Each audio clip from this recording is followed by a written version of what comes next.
As COVID vaccines have increasingly become available, we see the same predictable discrepancies in the rollout that we usually see in the American healthcare system.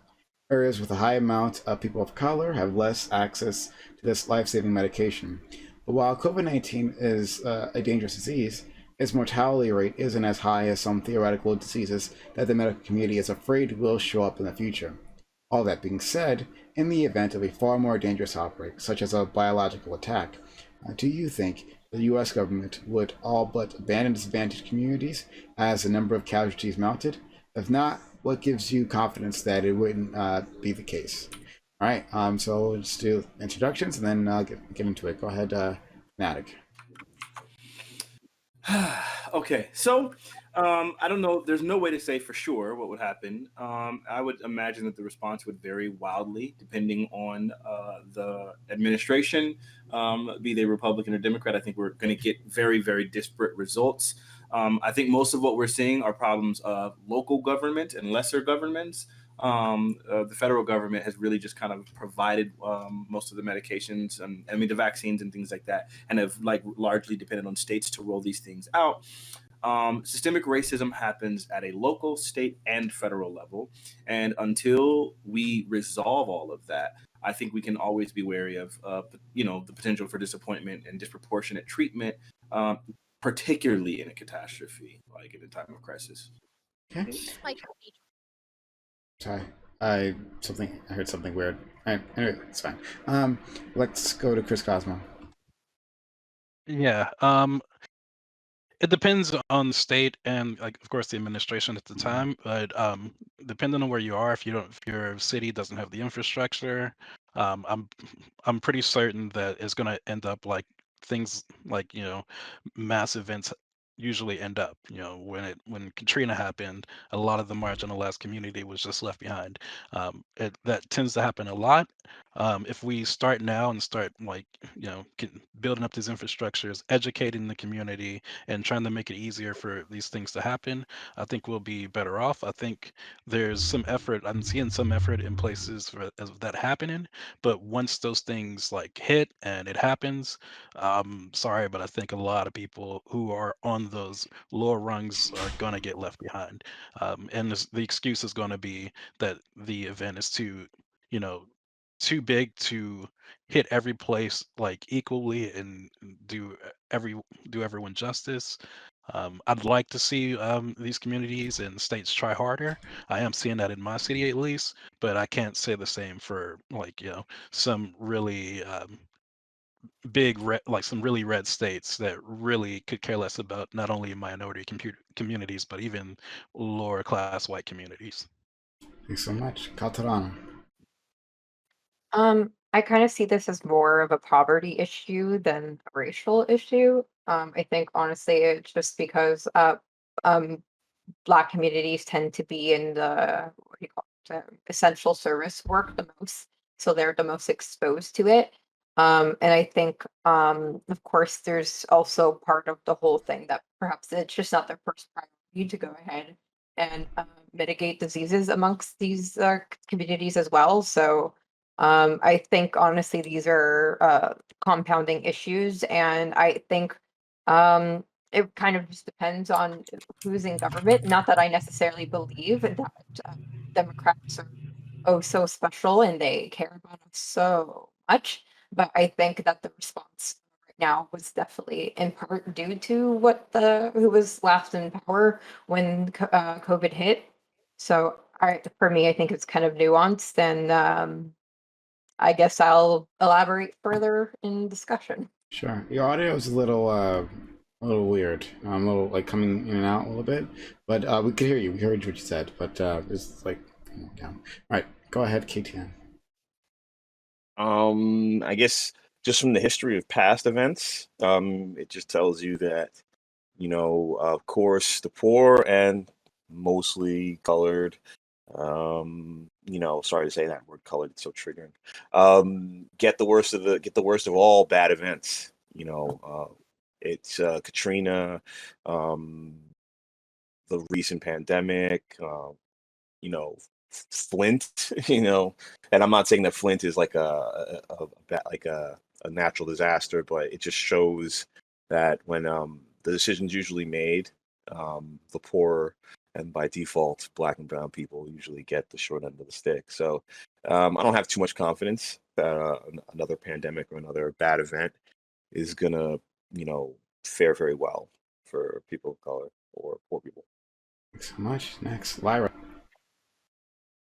So, like as was like discussed in prior opening statements, like this is like we see this thing all the time. Where it's like, although like Black and brown people are usually the most like in danger, the most affected by these like epidemics and things, and not just COVID-19. Like the same could be said about the drastic effects of like climate change and even like pollution when it comes to like like how far things as like simple as like how far you keep like the neighboring school away from the nearest coal mine or factory, things like that. A lot of times when it's predominantly Black and brown people, and by extension, poor people, who are like the people who are most affected by these things, the government is very slow to act. And like that can be like a mechanism of racism, and also just like because they don't really see our communities as profitable. It's like, why would they want to spend the money to fix those issues? And it really sucks. It happens a lot. And like I pray that one day it won't be quite as bad. But as for right now, as we see, we're gonna like definitely see a difference between like how like COVID-19 rollouts are handled. So like as Fanatic said earlier, a lot of times these things come down. I think although like the federal government does have a responsibility to like take care of these things, a lot of times like if you want like the quickest results, you got to go to the state level. So I see this as like more of a reason to like donate to your local community center, and like because I don't know quite the like specifics of like COVID rollouts or like what it takes, but like I know I got mine from a church community center that was like sponsored by the University of Maryland. So all the more reason to like donate to your community centers, because like oftentimes when these things happen, is they're the ones who are going to give out hope first rather than the government. Okay, open to the panel. Yep, shout out to churches. Crazy. Went to church community center. Anyway, yeah. I think the idea of like I get why we would want to dissect it and look further, right? And I'm not like, ever going to demonize that, but I do think it is a little bit problematic if we start trying to look at it as just or if we ignore the racial component and try to identify it as solely a class component, because race is a very strong driving component within this country when it comes to policy and when it comes to responding to natural disasters. So like, yes, like poverty and race can intersect very often, but what we'll find is that when race isn't a component and it's just poverty, for example, if there's a white poverty and there's a catastrophe in a white area, that the government will respond a lot faster. Like when it came to Katrina, yes, it was a disaster, but I would say we could look at that, the way they responded to that, and I would say that the reason that they didn't respond to that was because they were Black, because Katrina was like super duper Black and in poverty. But I wouldn't say that it was just because of poverty, because when it's white poverty, they respond differently. Perhaps like a form of systemic oppression in which we're able to see that due to the circumstances that Black people are in, due to historical things, they were more likely to get COVID, rather than it's the government says, oh, your community has a lot of COVID right now. We would care, but you're Black. Like, and obviously, like that's not the exact dialogue, but isn't it that like it happened to proliferate a lot more, and that Black people were more susceptible to actually maybe succumbing to COVID due to their lack of insurance, due to the type of job that they had, so they weren't able to go and get checked way earlier and get to the hospital earlier. They were able to afford a hospital visit in the first place when it first hit the community, etc., rather Right. than it being something that the government just didn't care about due to, hey, that's a Black community, like the Black people are dying the most from that. Yeah, fuck that shit. Like, okay. So Well, I'm not saying that I there's don't not a understand what you're asking. Because I feel like you're addressing something I didn't say. No. But what like, a lot of it is that, okay, we can see that it's the government's response is not where it should be, because the government doesn't care that much about Black people. As you can see, there's Katrina. But is it not as much of this is an issue that was identified and they knew exactly how to fix it, they just didn't give a fuck? More of they happened to get COVID in the first place due to circumstances as a result of being Black, and from there wasn't very much that could be done, just because at the beginning and everything, when there was really high death rates, it came a lot of times like within the Black community, but also we didn't know exactly how to go ahead and take care of it. And now it's about vaccine rollout. Now that's a whole different situation, which obviously is more of the question. But I just kind of see like they didn't care that much, because when it comes to Black community, the government's just not going to respond. But I see it more as just a result of systemic oppression, and it's just going ahead and proliferating onto diseases. I think it's quite as simple as, they talked about this on the floor and they say, hey, but they're Black though, so let's just skip over that. I think it's that I don't think it doesn't manifest this way quite like that. I think it's more about like systemic racism in forms of like, oppressing people through, and like I'm going to keep mentioning climate change because I think that's going to be we've got to be worried about that, because like in this question it talks about the next big epidemic, and I think that's very merrily on its way. But like shit, what was I going to say? Sorry, but like I think it's more of a lot of times when Black and brown communities are put at a more disproportional disadvantage because of these situations.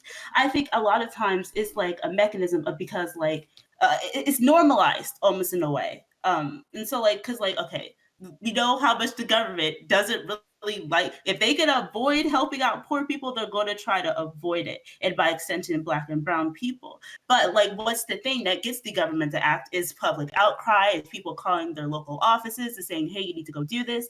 And like, it seems that a lot of times when these issues affect Black and brown communities, you don't get that same amount of outrage. They don't, like, no one is there, like, at least not enough people are there pushing the government to act on these things. Like it's crazy. Like, I don't have the numbers right in my head, but like when you look up numbers of the amount of like Black and brown families and communities where like most of the people in the, like my own family, like half of us have asthma, and it's been that way for like generations. And how many Black communities where that is true, and like the reasons why so many like Black people are growing up with asthma, growing up with all these diseases, is because of like the proximity that all these wastes are kept to us. Like I think it's either Atlanta or California where this issue is very huge, where they keep having like these factories that are way too close to school zones and residential areas, and like you have all that carbon dioxide in the area, you're going to get a lot of kids growing up with asthma and lung disease, and like nothing is being said about it. You damn near never hear about it, because this kind of like systemic oppression against Black people is very normalized in a way. It's like when I watch those documentaries, it's so scary because I'm just like, this should be on the head of every news site, but like it's not. It's like shit that you would see in a movie, but no one talks about it because it's almost very normalized. I just realized that I'm rambling a lot. I'm sorry, but it's almost very normalized for Black people to be put at a disadvantage of this way. So I don't think it's quite as simple as they're doing it purely because they're racist, but it's an extension of that because they can get away with it because of Black and brown communities, and it's less likely for there to be public outcry about us. I totally agree. I totally agree with that. Like that, there is going to be significantly less outcry, and I think it also comes from a place of concern. Like, I think there's also a piece of intention there. Like redlining was intentional, right? The way they responded to Hurricane Katrina was atrocious, but it's crazy because when there was that incident in Fukushima, like they had people there within like 4 days, but it took them longer. It took them longer to go to Katrina than it did for them to. I mean, it took them longer to go to. I can't think of where this place is now. Louisiana. Wasn't that in Louisiana? New Orleans. Yeah. New Orleans. There we go. Yeah. It took them longer to go to New Orleans than it did for them to go to Fukushima, and it's just like it's just the way this country responds to Black problems is absurd. And we see this even parallel, like talking about normalization. When the Stop Asian Hate movement happened, and it's like, wait, man, they're being brutalized, and it's like, well, they went from 2% to 4% of like all hate crimes, and it's just like, so then for you to name something after something that's 4% of a problem while ignoring the people who are at 45% of a problem, it sounds like you're intentionally normalizing it. Because in doing so, by saying we're focusing on this thing, you're clearly not focusing on where the biggest problem is, what's affecting the most amount of people, whatever. So I do think there is normalization all day. I do think that was a bit of kind of kicking sideways. Just not that I'm policing language, but it's like we're all BIPOC. Like if one of us are hurt, we're all hurt. We should really like. Like yeah, they use the same words, and maybe it has to do with like a lack of originality, not as much as like who cares about Black people? We can all matter. Like I don't think that was. Yeah. KTN. I don't understand what you're saying at all. You said that when there's a rise in Asian hate, we decided to use like similar language. When now it just went from No, it wasn't. No, it wasn't that they just used similar language. It's that they literally like signed legislation. They actually like did executive orders specifically Black with issues were pushed on the back burner. Right. But it's like it's such a huge issue for us for such a long time. I think that's what Fanatic was talking about. Right. They Because that it literally almost called it Stop normalizes Asian violence Hate. and incest. Exactly. is it as much that or just the news cycle is stupid and whatever we like is the That's not a news cycle. It wasn't a news cycle. This wasn't a It news was cycle. actual This was just legislation. actual legislation that Biden passed. Okay. I mean, I think it's a little bit like You're just uninformed. I can tell. You don't know what you're talking about. that's not what I said. I didn't say I'm confused as to how legislation works. I just think it's a bit strange that like, oh, well, they did something about this one, but then what about us? Like, and I understand it's always going to be an issue that we weren't focused on, but like, we're all BIPOC, man. Like, one of us gets hurt, we're all fucking hurt. Like, All right. The issue. I We think should let KTN say something first because KTN Okay. has been waiting. Yeah, no, really, I just kind of, I feel like, just this also through personal experience, I feel that when things like this happen, you got to remember, like I think Lyra was talking about earlier, we are kind of the front line of everything by proxy. So when the pandemic, we had shelter in place, everyone else got the shelter in place. Okay, but who sheltered in place? People who could afford to shelter in place. Who moved? People who could afford to move from places that were dense and and had had a population density. I mean, New York City, 500,000 people left in a matter of weeks, and they all left to their country houses. I don't know very many Black or brown people who have country houses. You know what I mean? So it's just the worst part about it is, well, actually not the worst, but the bad part about it is, it's not like we have the option to be self-sufficient, or we have the option. I don't know many people who had enough money to say I don't have to go to the office. I don't know enough people who had enough money to say I could just stay home, or I could just, take my health into my own hands.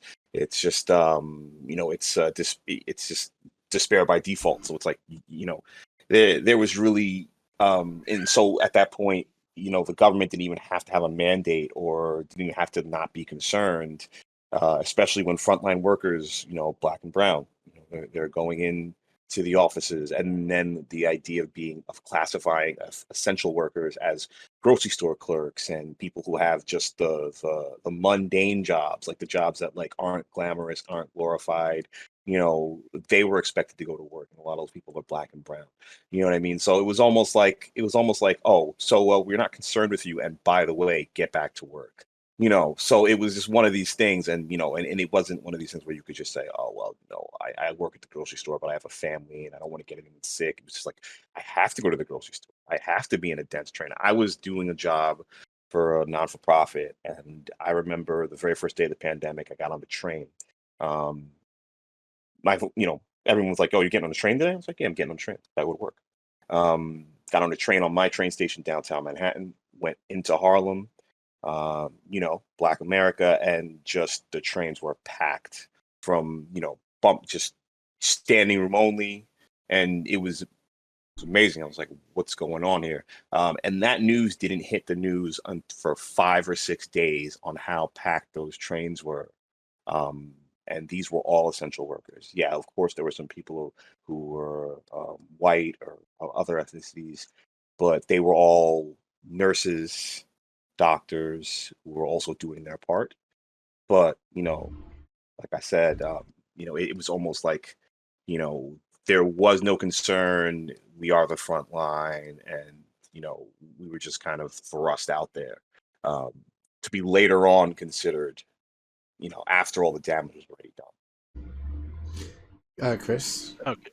Yeah, I just wanted to address what Colorado was at her confusion. What we're talking about is that these communities have been continuously like either not targeted for like infrastructure that's needed, like medical infrastructure, like just things that communities need for when pandemics happen and you can get a bunch of people into one area to get vaccinations or get tested. And also, it's just like Lyra brought up, these factories in near minority communities. There was one like Procter and Gamble. It was in my city, near an all-black neighborhood for years, like putting out like tons of amounts of air pollution for like almost 2 decades, and nothing was done about it until relatively recently, right? And it took years and years of fighting to get that to happen. Whereas when it comes to things like this recent, like this Asian hate thing. It's not that people are bitter that they're getting legislation to help it. It's just that, okay, that's good. But all right, where's the legislation to help us with the issue we're having with policing in communities, hate crimes, or these like incidences of like, I don't know, like random white citizens believing that they can exact justice on black people for no reason, right? It These things are still happening with black communities. They're not being addressed. In some cities they are, like I'm in a democratic city. Yes, they're fighting for those things, but on a larger scale, like in a bunch of red states and a bunch even democratic states, there's just a bunch of things that are just being ignored and outright like laughed at and just thrown out, which is what the issue is, right? Yeah, I still don't see. Well, A problem with normalizing the problem that's happening to Black people. normalizing the You problem don't. that's happening to Black I, people. How is that? Yeah. I'm a little bit But confused as to where the it, normalization comes in. Oh, sure. So I guess what you would call as normalization is if something is happening to one person and it's happening to them like excessively and you almost do nothing about it and you ignore it, even though you're very well aware of it because it's highly documented, but you just completely ignore that thing. And then that same exact thing that's been happening to another person ends up happening to a brand new person. If you jump at arms or if you're up in arms over it happening to this new person, then that essentially normalizes what was happening to the original person because you clearly didn't care when it was happening to the original person and you only drew concern when it happened to the new person. That means if it continues to happen to the original person, that you probably will respond the same as you've always done. And that means clearly this thing that happened to to the original person must be normal. It's so normal that you felt no need to voice anything about it or to do anything about it, but you felt like something needed to happen to a new person. That's why that would be normalization. Okay, so I still don't see how that counts as I explained it if normalization. you can. I'm not going to No, help no, you no, no, anymore. no. As I Normalization. more as in I don't agree, not as in what you're saying is not the definition of normalization. So in the case of like the spike of the Asian community, I think we can all recognize that there are people that are when people are against like there's people that are for Black Lives Matter and there's people that are against Black Lives Matter. Whereas there are people that are for like stopping Asian hate and there's people that don't care about it. Now, there's people within our government that are passing legislation, and there are going to be people that are continuously saying no. Yeah, like Black people are doing like they're causing this to themselves. They should have complied. Blah blah blah blah blah. Whereas when you say, oh, average citizens are attacking other citizens, there's going to be Republicans that are like, yeah, whatever, fuck, like, yeah, I'll sign it. Oh yeah. See, so I think that's why I keep saying you're uninformed because when we're talking about hate crimes. That's what we're talking about. Which Yes, would be we're talking about hate crimes. when we're talking about the hate crimes that were happening, that would be citizens doing things against other citizens. That's what we're talking about here. And when we find out that average citizens are committing hate crimes, and this data is collected by our very own FBI, and the data that they collect gives us information that it is happening, that Blacks make up 45.6% of all victims of hate crimes, Blacks alone, 45.6% of the problems, and Asians make up 2% of the problem. And then because of the coronavirus, that 2% has jumped to 4%. When you decide at that point, this 4% is alarming, such that I should name and codify legislation specifically to address that, while ignoring the 45.6%, that normalizes the 45.6%. Okay, and what this once again can still apply. There are people that significantly don't like Black people, and when they hear that there's hate crimes against Black people, they'll go ahead and find ways to normalize it and say, yeah, Black people like deserve that. Whereas for like in the case of Asian hate, they'll say, well, the Asian lady was just walking on the street and she got hit, like, and this is That's actually an issue.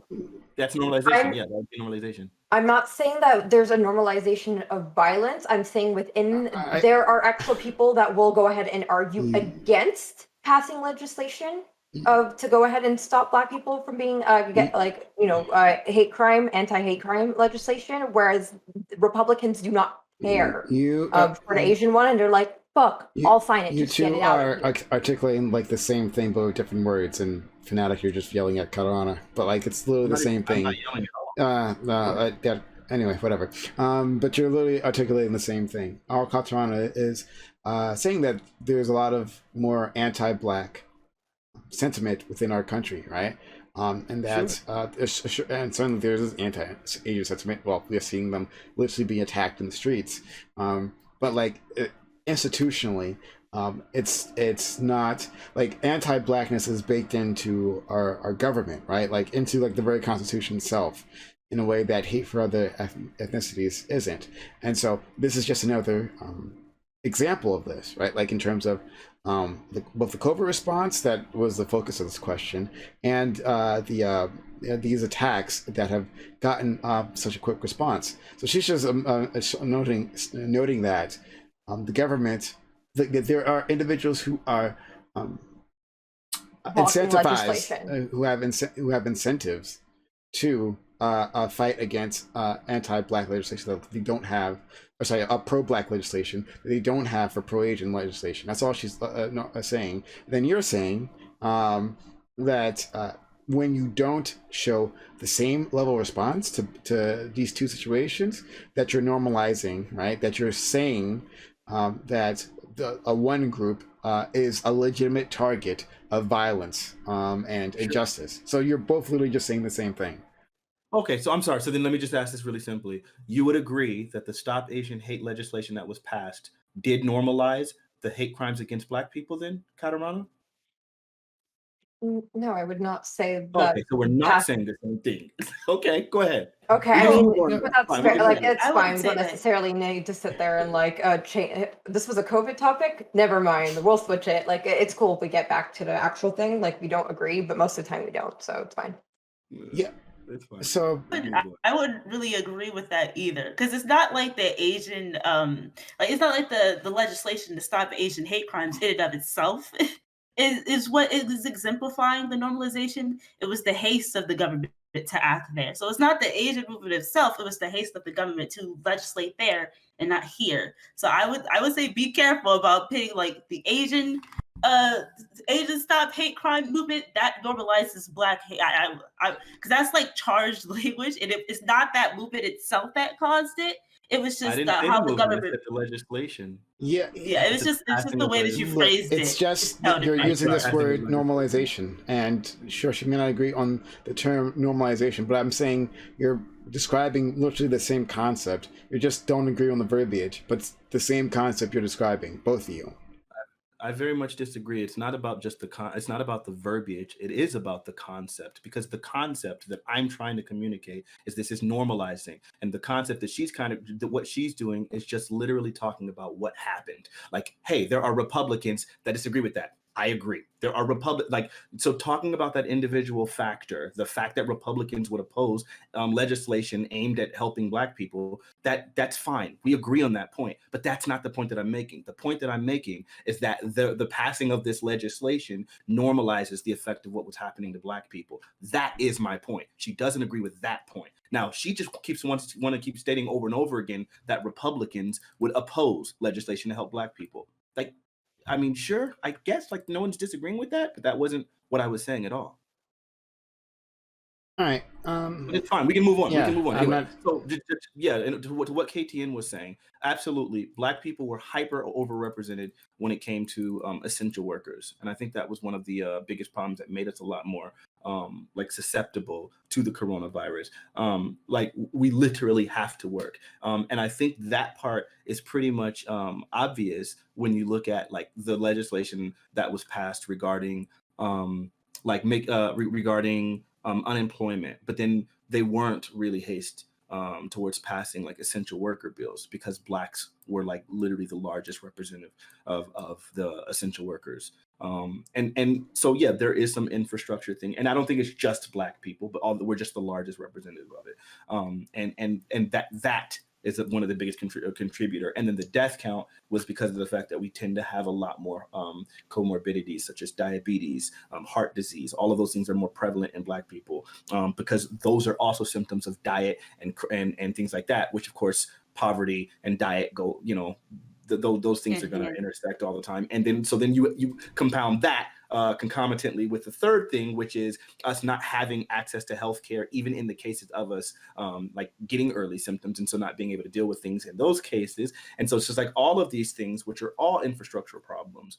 I feel like that's what led to such a big thing. But that in and of itself is one thing. But the question was specifically about the vaccine rollout. And the vaccine rollout, that had to do with just local governments deciding not to prioritize Black neighborhoods and allowing rich Caucasians to skip the line. So that was happening very much in Los Angeles, where they had rolled it out in specific neighborhoods, and then rich people who weren't even supposed to be getting it were going and going to these other neighborhoods that they didn't live in order to be able to wait in line to get the vaccine.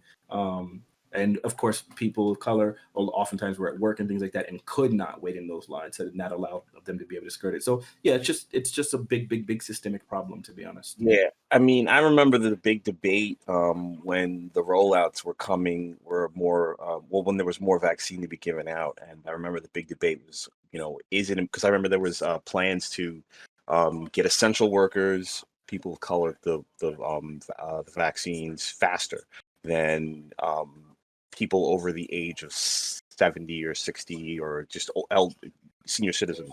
And I remember there was a big argument about it, about the priorities being messed up because, on one hand, people were saying yes, Black communities have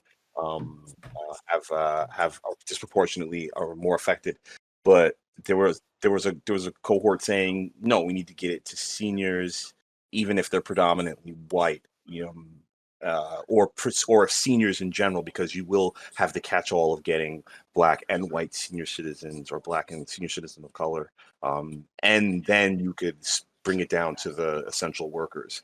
So there was so even that battle was kind of a little iffy to me. I kind of side-eyed it because I was like, the essential, a lot of people in communities of color are essential workers running out there, especially just from what I saw, going out working. If you want your nurses to get vaccine, if you want your nurses to not end up sick, get them vaccinated. If you want your grocery store workers to come back to and a lot of these jobs weren't like, weren't giving workers, they weren't giving workers like time off if they got sick. I mean, it was actually punitive to some people, and it took a long time to protect what particular state you were in for them to get down with the program and say you cannot fire workers who are sick or who have family who cannot leave their homes or who cannot get their family sick and things like that. So even those kind of things were very suspect to me. And even talk about the companies that actually gained during the pandemic, that did hiring, and people were going out and like Amazon Amazon, picked up something like 55,000 more workers they hired during the pandemic, predominantly Black and brown, um, to go to their stations. I think the stat's even higher than that. I think the stat's even higher than 55,000. It might be like 500,000. I'll double check in a second. But and they were pretty punitive when you didn't come in. And I think a guy in New York was trying to get unionization in New York City first because of the conditions he saw in the Amazon factories. I mean, an Amazon station. Sorry, fulfillment stations. So another thing I kind of have take umbrage with is testing. Communities of color didn't get testing as fast as we should have. That was something that I think would have been very important, especially since communities of color were the ones, once again, who were out there working. He had Astoria, Queens, I think parts of Queens, mostly Latin American, and they had the highest rate in New York City of COVID death. And they just weren't testing fast enough. Yeah. Disappointing because whenever these large scale crises happen like this, it's like all the effects of like systemic racism kind of snowball onto each other and kind of like cascade down. Because like we mentioned some of the factors today, like how predominantly like people of color, Black and brown communities, they're living below the poverty line. So like when the lockdowns happened, it was people of color who were the ones who were forced to work because like as a result of like several factors, many Black and brown families don't have that kind of generational wealth that allows them to like be able to work from home. I mean, my family got blessed and they're government workers, so they were able to. But like most families don't have that. Black and brown families, they don't have the type of generational wealth that allows them to be able to work from home, that allows them to be able to take off from work. And so like even when the lockdowns happened, like people were still working, and that of course puts them at more risk of COVID. And then when you see all the effects of like redlining, and now we're talking about the rollout because like now we're finally getting vaccines. So how are we going to get all these people vaccinated? It's still slow to go into like already slow to go into the communities of colors in the first place. But then even when they're there, it's like people can't wait in those long lines because they have to work to be able to feed their families and pay their rent. So it's always very disappointing because like when these large scale crises happens, you kind of see everything coming together. Like one of the very first cases I remember seeing when like America finally started getting concerned about COVID was about how like Baltimore and DC were hesitant to close down their schools because they said, hey, if we close down schools, there's a lot of children who are going to go home hungry. They only get to eat when they go to school. What are we going to do about all those children? That's so heartbreaking to hear that a school can't shut down in a pandemic because otherwise children will starve. And that's a problem. That's a problem. And like and the reason that exists is like because of several factors. Go ahead, KTN. Yeah, the worker's name was Chris Smalls, and he was fired like at the height of the pandemic, March 30th, because he was trying to get coronavirus protections for workers. And I think he went on to try to organize Bessemer. And I think Amazon picked up 500,000 workers in 10 months during the pandemic. And they were contesting with this added problem. Eventually, I think Amazon gave extra money. I think like I don't know, $4 raise to employees to work. But from what I remember gathering information wise, they weren't the kindest employers during the pandemic because they were full on ramping up to service all the people that were able to stay home. Yeah, do you guys remember Jason Hargrove?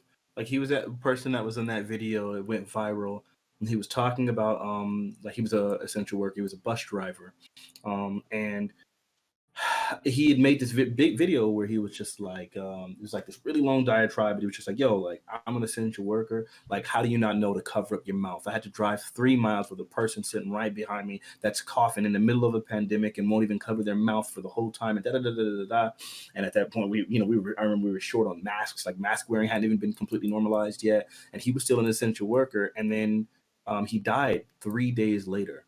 From COVID complications, or I think maybe it was 5 days. But either way, shortly thereafter, he died from COVID complications. And it was just like, it's just, I don't know. It's one of those things where it hurts because it's just like, man, imagine having to go to work to survive, your job doing literally nothing to protect you, and you're in the middle of a pandemic, and someone is being so rude as not like refusing to wear a mask, or literally, yeah, refusing to wear a mask. And maybe at that time, mask wearing was normalized, but like we all know that you cough with a closed mouth. We all know that. Like you put your hands over your mouth rather, or your arm, or you know what I mean, like, but just like literally like incessantly coughing with no concern. And I feel like Most cases, like their role with their company hurt them. Like the department, a lot of Department of Education workers got very fucked by this lockdown, especially bus drivers, because right now, like the Department of Education and the Department of like Unemployment of Human Services are like caught in a lawsuit. So that what resulted from that was like many bus drivers, predominantly from like public school districts, they weren't able to get unemployment checks at all because there was a lawsuit going on. My grandmother is, I know about this because my grandma is a bus driver, and like she still hasn't gotten unemployment checks at all, like since COVID started, and she hasn't been able to work because like all the schools have been shut down. But like they got fucked by this because like the basically the Human Services doesn't want to have to pay Department of Education workers because they're just like, hey, that's y'all job. So like it's even in cases like that, it's like, what do we do?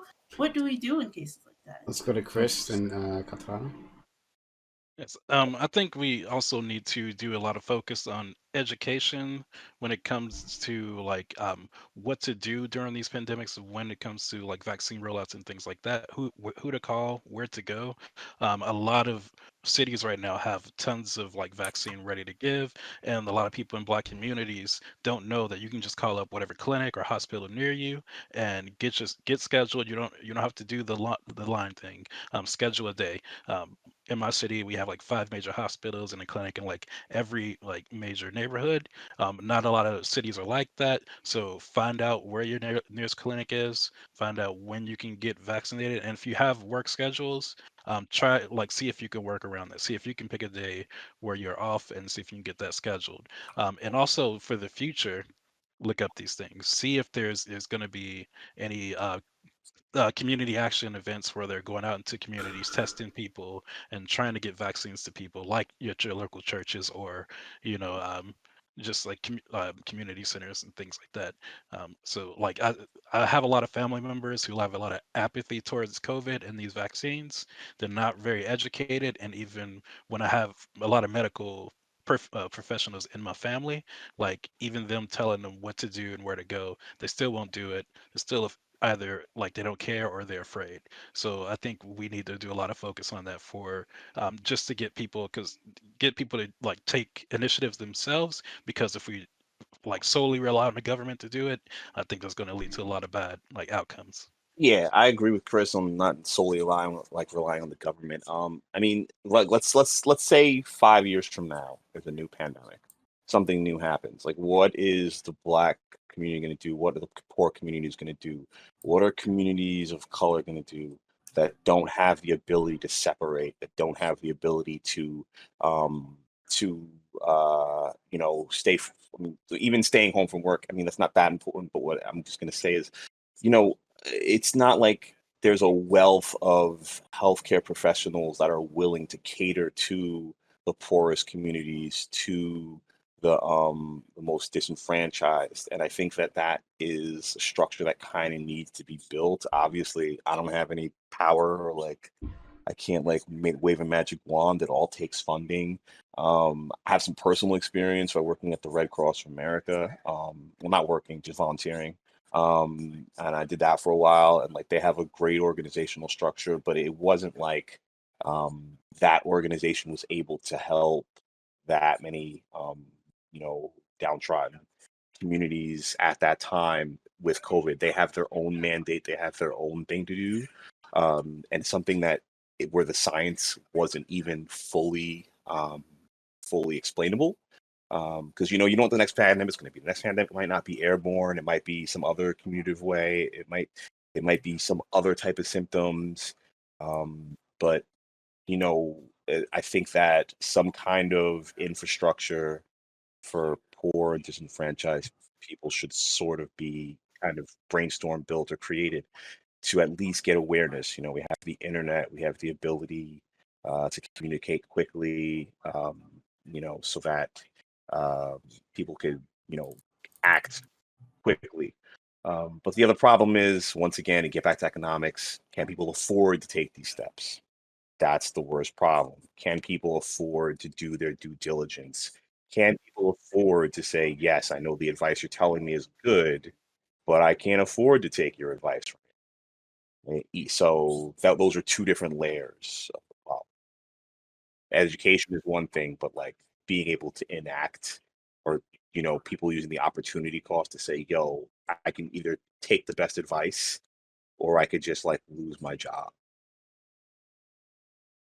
So I don't feel like you guys really tackled the question as the question was asked.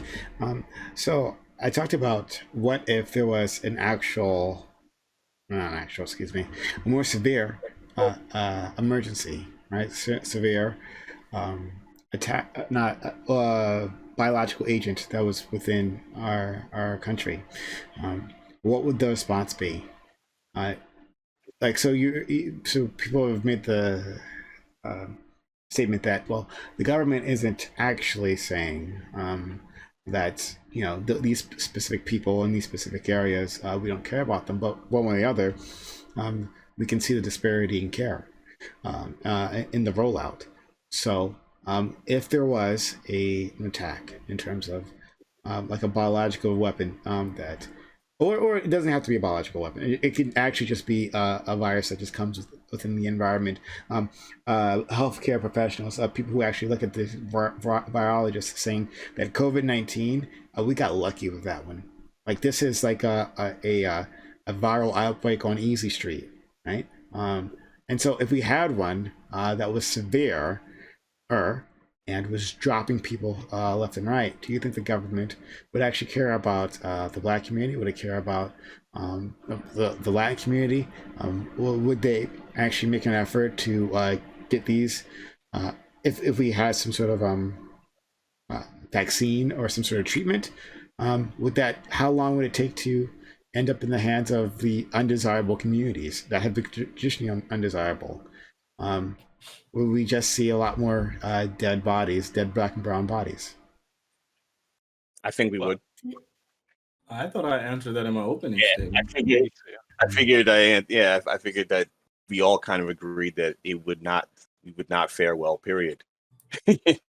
You know, I think the government would be they wouldn't say, yeah, obviously everyone said that they wouldn't say it, but they would be slow to uptake. They would be like, oh, we were busy somewhere else. You know what I mean? Because the government also, part of being in the government is not explicitly saying you're doing the wrong things. You know what I mean? Like the government has spent a lot of time saying, you know, oh, well, we couldn't get there fast enough, or there was some constraint, or there was this or that. Like they don't have to tell the truth. They'll just say what sounds good, because once that happens and there's, you know, people lose faith in the government, then everyone's going to be like, all right, fuck you guys, every man for himself. I think the scariest part about this question, and especially with what we've learned dealing with COVID, is that what's scariest about this question is how much the answer almost entirely depends on on what administration we're under.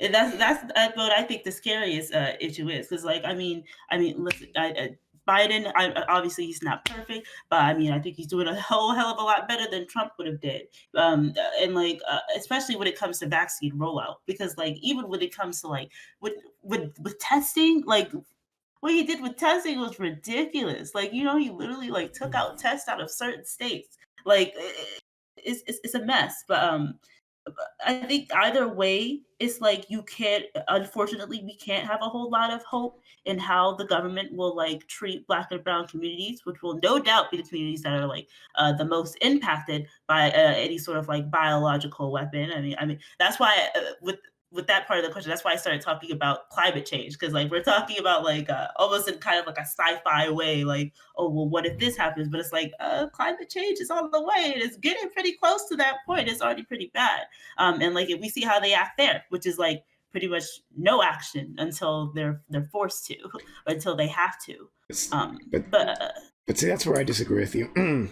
I saying that it depends on the administration, because, for instance, we in New York, we saw what happened under Democratic government, Democratic control. It was a complete mess. The Oh, well, I don't response, mean like as long and as it's not Republicans, it'll be good. Like Democrats aren't super good at it either. That's not. but There's definitely a clear I difference still between. haven't said my point. Sorry.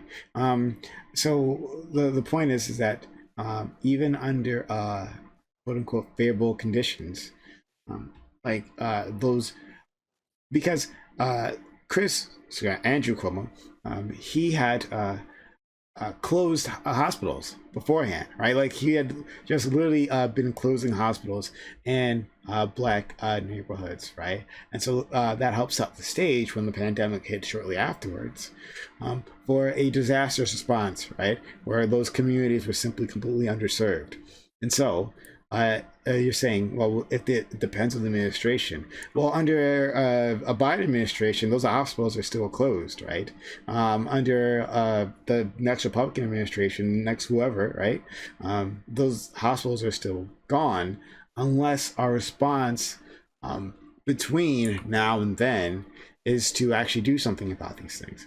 So the way I view it is that we have a bunch of systemic um, uh, blockages, right? So that even if, right, Democrat or Republican, you had individuals who did care about Black Americans, right, who did think that that they were their lives were saving, right?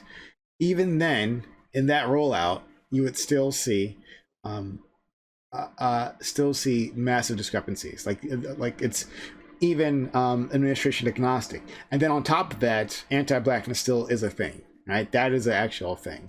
And so in real life, you do have officials, whether it's again a Democratic or a Republican administration, right? Doesn't matter exactly who's at the top. It matters the bureaucracy that they have under them, and that bureaucracy is made of tens of thousands of people making individual decisions, right? And those individual decisions are informed by their life experiences.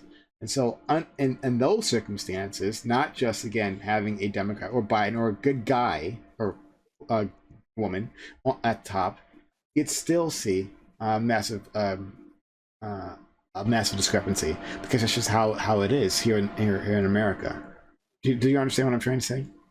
Yeah, I I see hear where what the you're. disconnect is. So like so what the point that like I was making was that like it's scary like how I still believe like it's very scary how much it depends, like how much leans on who is in office and what the administration is like, because it's like there's definitely a difference between like, you know, how fast they're going to act and in what way they're going to act. I think it's like it's pretty clear in seeing the differences between Joe Biden and Trump. Not that like Democrats will always react better than Republicans. I don't think Democrats are a saving grace at all. But like, there's definitely a difference there. But I think what the disconnect came with you is that I think is what you're saying is that like even if the administration is perfect, like America in and of itself, just systemically, just is not equipped, however way that we look at it, to handle this like to handle crises like this. Is that what you're saying? I'm saying Like whoever is in charge, we're just straight up not equipped for it. I'm saying yes, that even under the very best of circumstances, assuming that everyone in charge is an angel, right,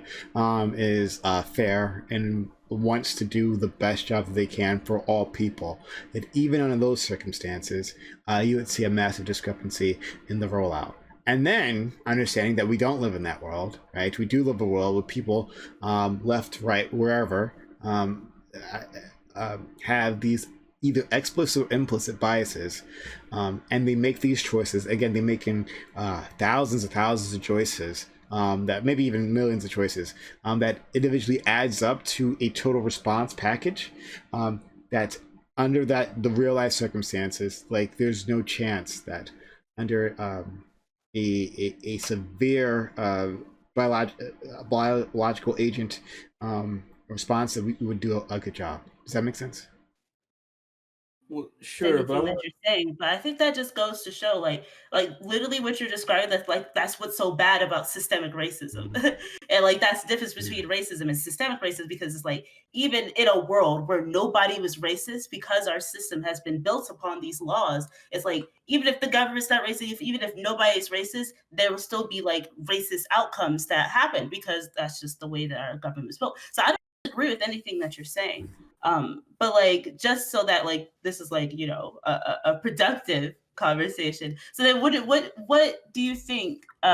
Just your take on it, Prime. Like so then because we know that systemic racism persists and that like even in the idyllic case that like there is no racism, we are still going to have these outcomes in which Black and Brown people are disproportionately affected. What are the best ways stop that from happening in the future, or at least try to like avoid it from happening again in the future, just to do like the best that we can. You would, again, like I said, between now and the next time we have an outbreak, and according to scientists who actually look at these things, epidemiologists, right, we absolutely will have another one of these situations, especially with, like you said, climate change and the way humans are expanding out and touching more on more biomes that we previously not had great human contact with. I think we absolutely will have another one of these things, and the next one could very well be much worse. So between now and then, whenever that is, that we would have to examine our current response, right? Examine our current response, examine the failures, and then make changes and upgrades. So in terms of simply having enough hospitals and having enough hospitals in areas that are completely underserved, right? Deciding that we need Medicare for Community all. centers with funding. Sorry. Oh, I said in community centers with funding. I was just Yeah, agreeing with you. and having Medicare for all, right? Like if the part of the problem is that people had price were afraid of going, are still afraid of going to hospital because they literally can't afford it, and then they lost their jobs. And another biological response is some travel virus. It's going to be the same thing, right? People will stay in, they'll stay away, their economy will tank. And there will be individuals who aren't covered by Obamacare, right? And even then, they still may not be able to afford to go.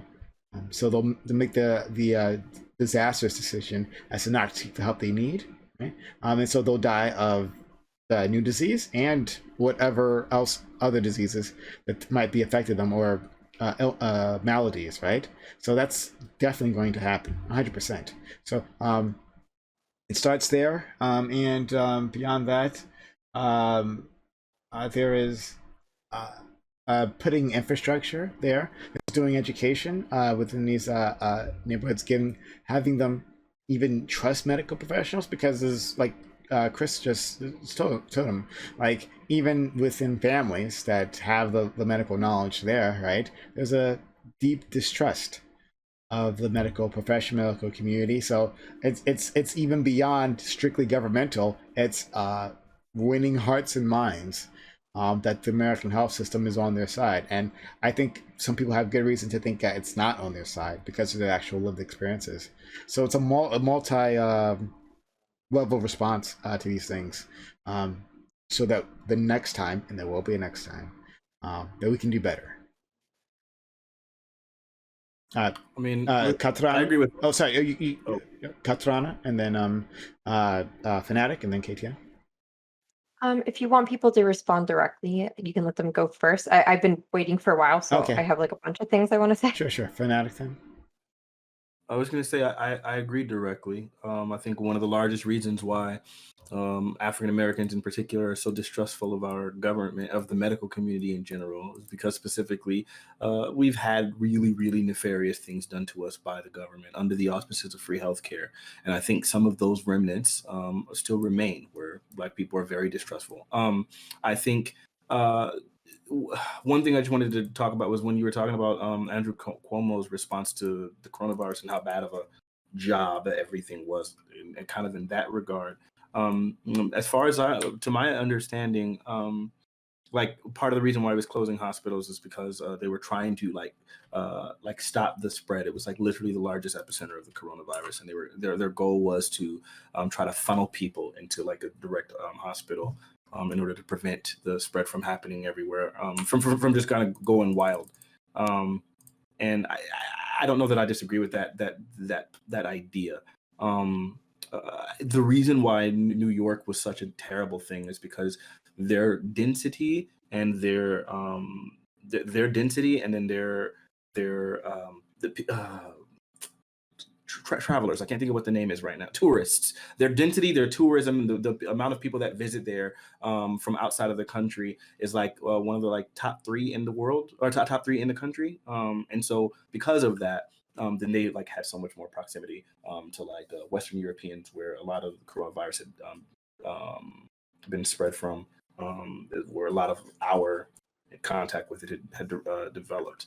And so I think you put that population density and that amount of visitors and all of that, then yeah, it's going to be really bad. But I don't. Cuomo was the fastest, if not the fastest, he was one of the fastest to shut down his state for coronavirus. New York and California were like among the first.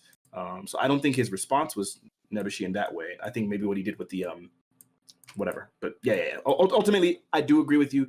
Yes. If a bigger thing happens, it will absolutely be worse. There are like systemic racism, like a lot of it goes into specifically city planning, the infrastructure in that regard. There are plenty of Black neighborhoods that are still very, very redlined. Even if redlining is illegal, the effects of them, they're still like predominantly the exact same poverty, still the amount of dilapidated buildings, so on and so forth. So there are so many severe infrastructural problems that need to be addressed in order for us to actually be ready to handle something like this if it were to happen again. KTN and then Katrana. Yeah, I missed the whole section because I was running around the house, but I think with infrastructure, just the idea that, once again, harping on sheltering in place, just the idea that people couldn't just, like, if there's another pandemic or another some kind of outbreak or something like this, just the idea that people can't even just stay home without stressing it, or like the economy can't just stop or adjust.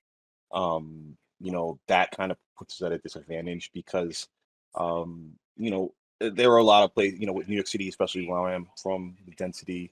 That was a big vector of spread. It was just the fact that you can't just stay in your house, find out what's going on, and isolate where the hotspots are. That was a big problem. Isolating hotspots, and the fact that you couldn't isolate hotspots was because people couldn't stay put. People had places to go. I'm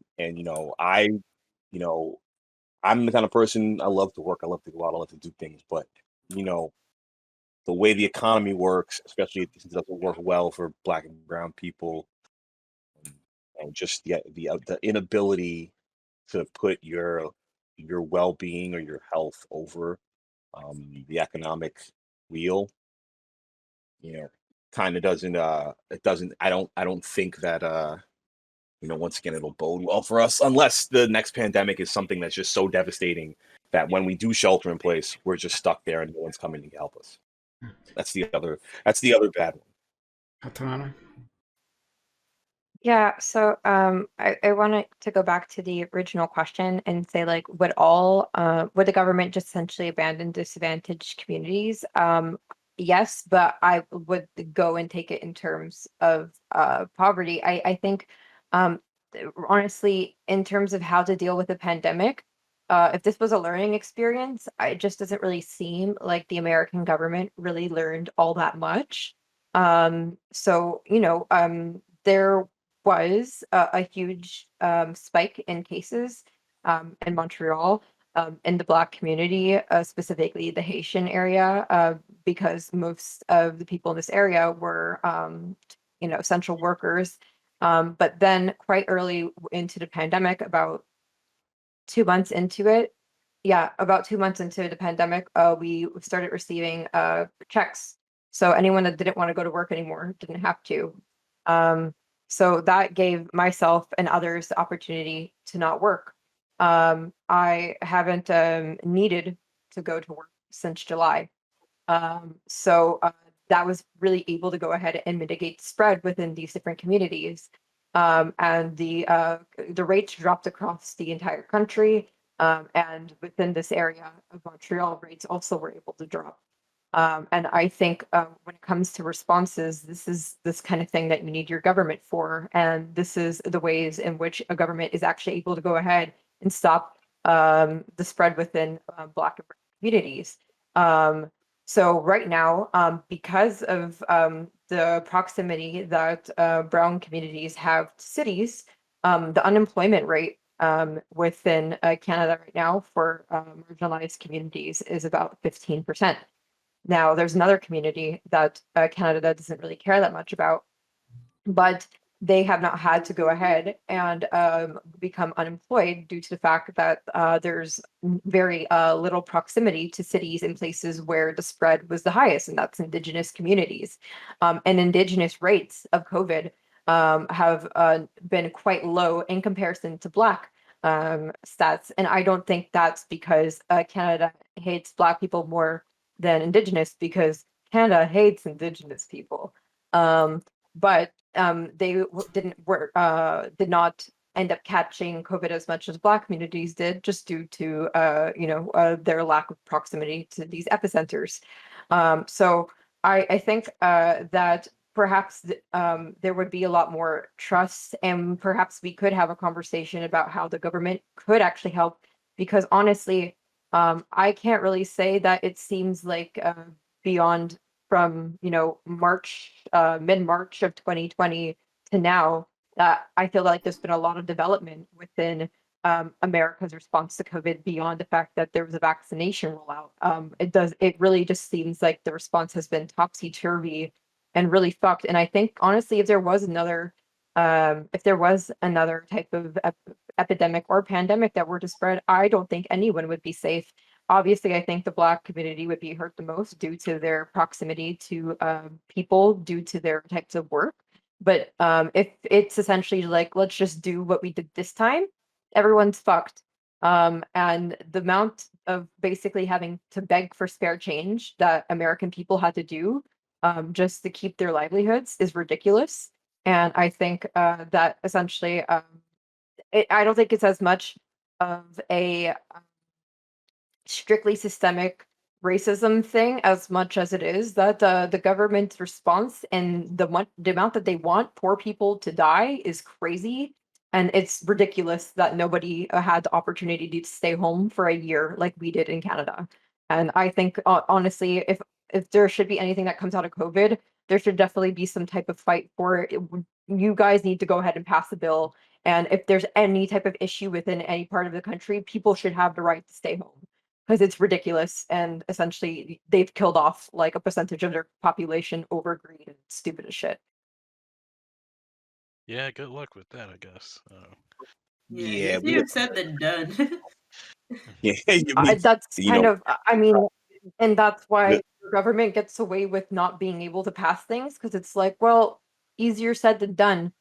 Well, it is easier Like, said than done. I'm not saying let's not try. It's just that it's not quite as simple as, hey, you guys should do this. It's like, we've been trying. yeah, yeah, We've I been mean, trying. it's just like, honestly, our country went into debt. I'm not saying Canada's doing amazing as a result of giving all of us stimmy checks, but I think maybe it's just poor people's ability to continue to live from one day to the next is a little bit more prioritized than it is in America, and that's unfair. And it's I- not like it's mostly white people that were benefiting from these stimmy checks. There's we're systemic oppression here in Canada too, but it's ridiculous that your country we're is not not helping you. we're not a country where poor people continuing to live is the priority. Poor people are the stepping stool to capitalism. So as much as I use capitalism and love it in its own right, the first let's look at the discourse of how the pandemic went. Within months, not even 1 month, like maybe 3 months, there were states where people were outraged at the idea that they still can't go to work. Michigan, parts of the Midwest, parts of Florida. They were at the same time barring people who left New York from Florida, and then at the same time they were actively telling people in Florida to just roam around the state and do their thing. Texas, they're one of these no lockdown states. The only city in Texas that wanted to actually lock down was Austin, and the city made its own mandate. The state told them not to do it, and I think tried to like legally fine them. Michigan, they tried to kidnap the governor. They tried to actively kidnap the governor because one portion of the state wanted to actively go out and do whatever they wanted. We have a illustrious guest on this panel. What's this guy's name who spent his time a couple weeks ago just screaming, all you guys are pussies in the pandemic?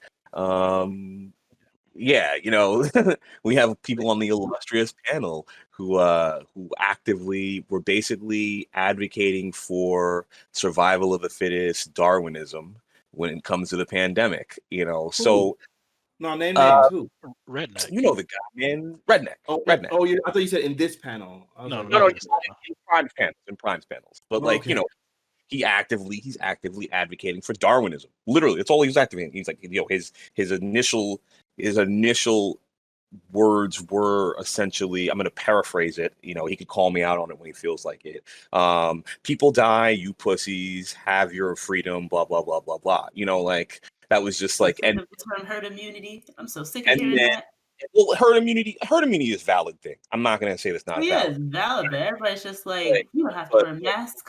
It's like, But what I'm saying is there were actively people in this country, and I could even say maybe a 40-60, 64, 55-45 split who were saying, yeah, so what, people are dying.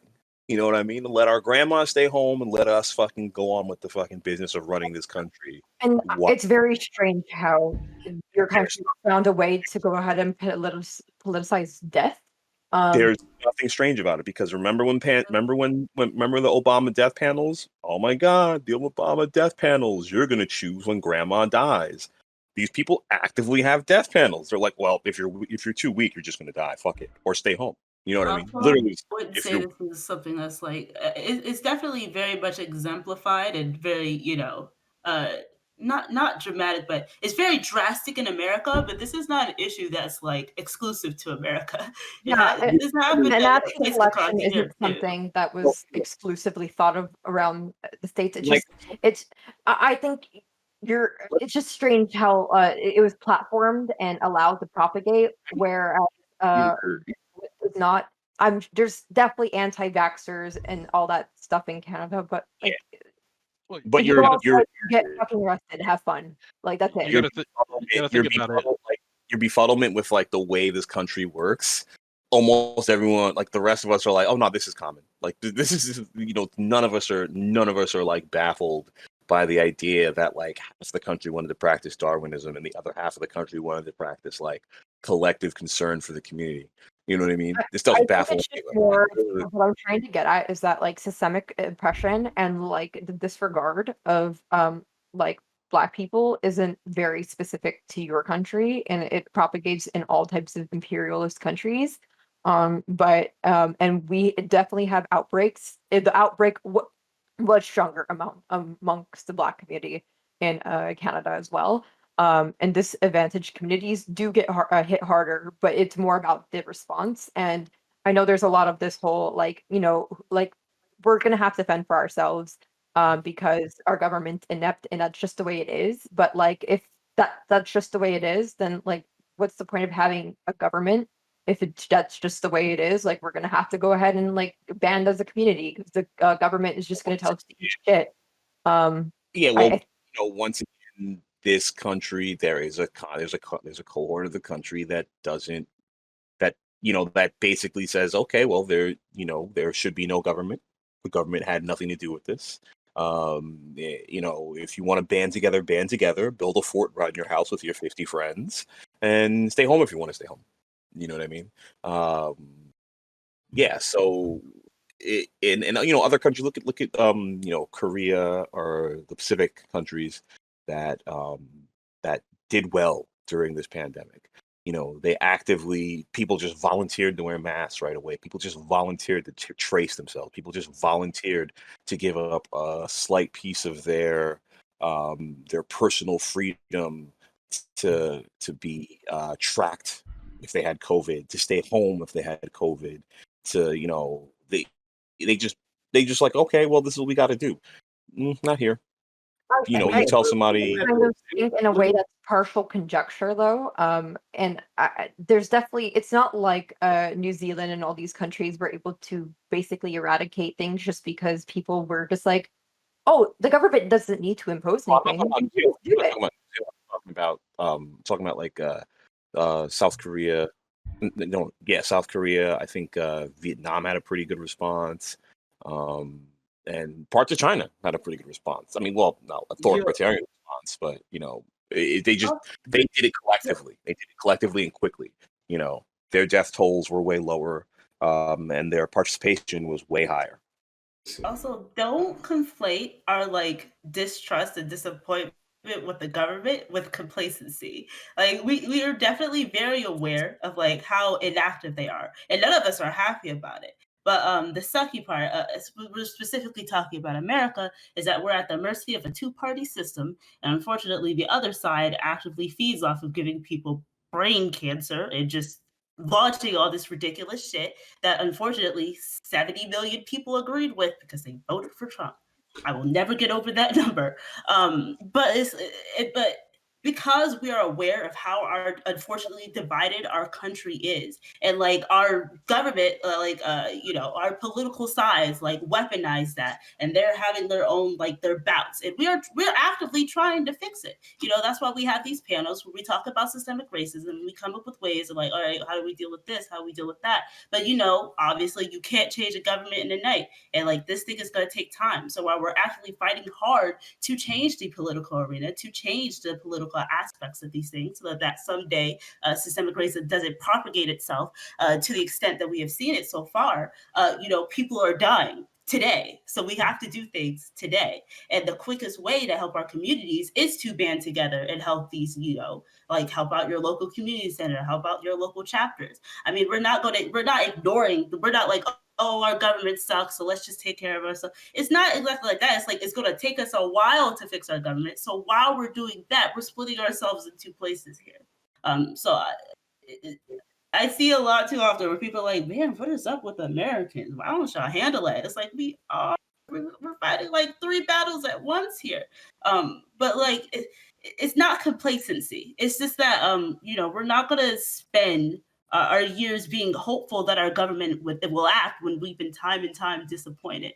So like while we're screaming at them to act and doing everything that we can, calling our local offices, we're going to be making sure like, hey, that family down the street doesn't die of starvation. And the quickest way to do that is to help community centers and local charities. So I mean, there's a world where we could do both. Chris, if you had something to say. Yeah. About 2 years ago, I was working online with the Andrew Yang campaign, just in a small sec, just trying to get the word out there. Even then, when like we were screaming at people like global warming and the cause of like pandemics and automation were going to cause people a lot of hurt, and we need to start giving people money every month just to toe that bottom line, just in case they can't go to work. You get laughed at not only by Republicans, you get laughed at by Democrats because capitalism is so ingrained in this culture. You like nobody cared. And we had Bernie Sanders who was going for Medicare for all, which would have really helped. But even then, you had a large portion of the Democratic Party who was like incredibly against it and like pushing back against that. So like when we are actively trying to fight for these things, it may look like it's complacency. It's just that voices get pushed down. People are like so afraid of this idea of collapsing the economy and all these people, welfare queens, sucking like our economy dry. That this fear mongering going on. People actively fight against that, and then when something actually does happen that people have been saying is going to happen, we're all surprised and trying to get this done, and like we still can't get it done. Now, like a lot of like Democrats are trying to say that we need $2,000 checks a month, or even $1,000 checks a month. Like, it's kind of like, yeah, we've been saying that. Like, even before this pandemic happened, this needed to happen. So, like, it's not that we aren't saying anything or trying. It's just that we just is you're going against an enormous amount of pushback, which is what Lyra was saying.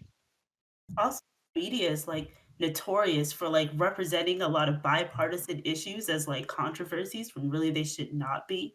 Like even specifically about Medicare for all. Like I don't have the exact statistics in my head, but if I'm not mistaken, most people, whether Democrat or Republican voters, are for Medicare for all. And yet when you look at our news, people act like, oh, they're still split on it. Some people don't want it. It's just like There's a reason for that. There's a reason for that. It's because when you ask people just a general question, are you okay with like a public option, or just like literally every like expanding Medicaid to the point that every single person qualifies that chooses to use it?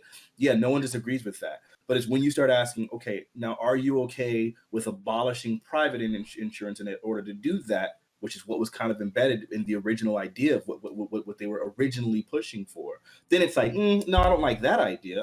I want to have this other option in case if I have the money, or in case I want to be able to always say this is a standard that we can say what money is buying, so that we can always try to push, so that we have something to compare to. And I think some people don't have enough trust in the government making those kinds of decisions. But if we were to get it, if we were to do better and see it, then maybe people would be okay with that. Like the way Medicaid is done now is absolutely terribly. It's absolutely terrible. Like Medicaid as it stands right now, it's always inferior. Two of my nephews are autistic, and when it came to like their dad, he worked for the court office, so he's always had like the best of insurance. When him and my sister divorced, and they were on Social Security at that point, the boys were the autistic boys. At that point, they had to they switched to Medicaid, and then they had to like switch everything because a bunch of the doctors and things that they were used to literally refused. Like, oh, we don't do Medicaid, and it's just like, oh, okay. Like there are a lot of problems associated with it. So it's not that we're just divided or anything crazy. It's some of the ways that they're trying to implement it or where the problem. Yeah, I mean, I kind of agree with Fanatic. It's not true. Medicaid. It's not sure Medicaid's bad, but if there were to be a public option, it wouldn't be like Medicaid. And the reason why Medicaid sucks the way it does is because they're incentivizing that you get private insurance. I'm just saying, like social, like free healthcare is not like the and like, oh my god, I'm gonna fucking die. Like it's not. I don't think that's what he's saying. I think what No, I know. Let her have it. Let her have it. It's fine. It's fine. But I'm unable to understand words as usual. Fanatic, big Like fucking dumbass. Anyways, what I'm trying to say is just like it's not true that like it's always inferior, and the reason why it's so inferior is because they want it to be inferior currently. I didn't say that. Oh, if you understand words, I never said that they want it to be inferior. What are you talking about? No, I'm telling you that it's because they want it to be inferior. Oh, okay. In countries in which we have like socialized healthcare, you can still have your private insurance, and your free insurance is not like it's not shit. Like you're not like fuck, I can't see anybody and no one will take this. The reason why it is in the way that it is because they are incentivizing private healthcare, and they want people to spend money and go broke paying for healthcare. But in countries in which there is healthcare, it's not awful. That's why most of us don't get private healthcare, because we are fine with what we have. Jesus. Yeah. I wish you would spend more time listening to what I'm actually saying instead of just trying to find arguments. I never said that. Oh God. Really simply, it's like you almost are arguing as if I'm arguing in some sort of way that private healthcare is inherently going to be worse than something else, and I'm not saying that. I'm sorry that the public option is inherently going to be worse than something else.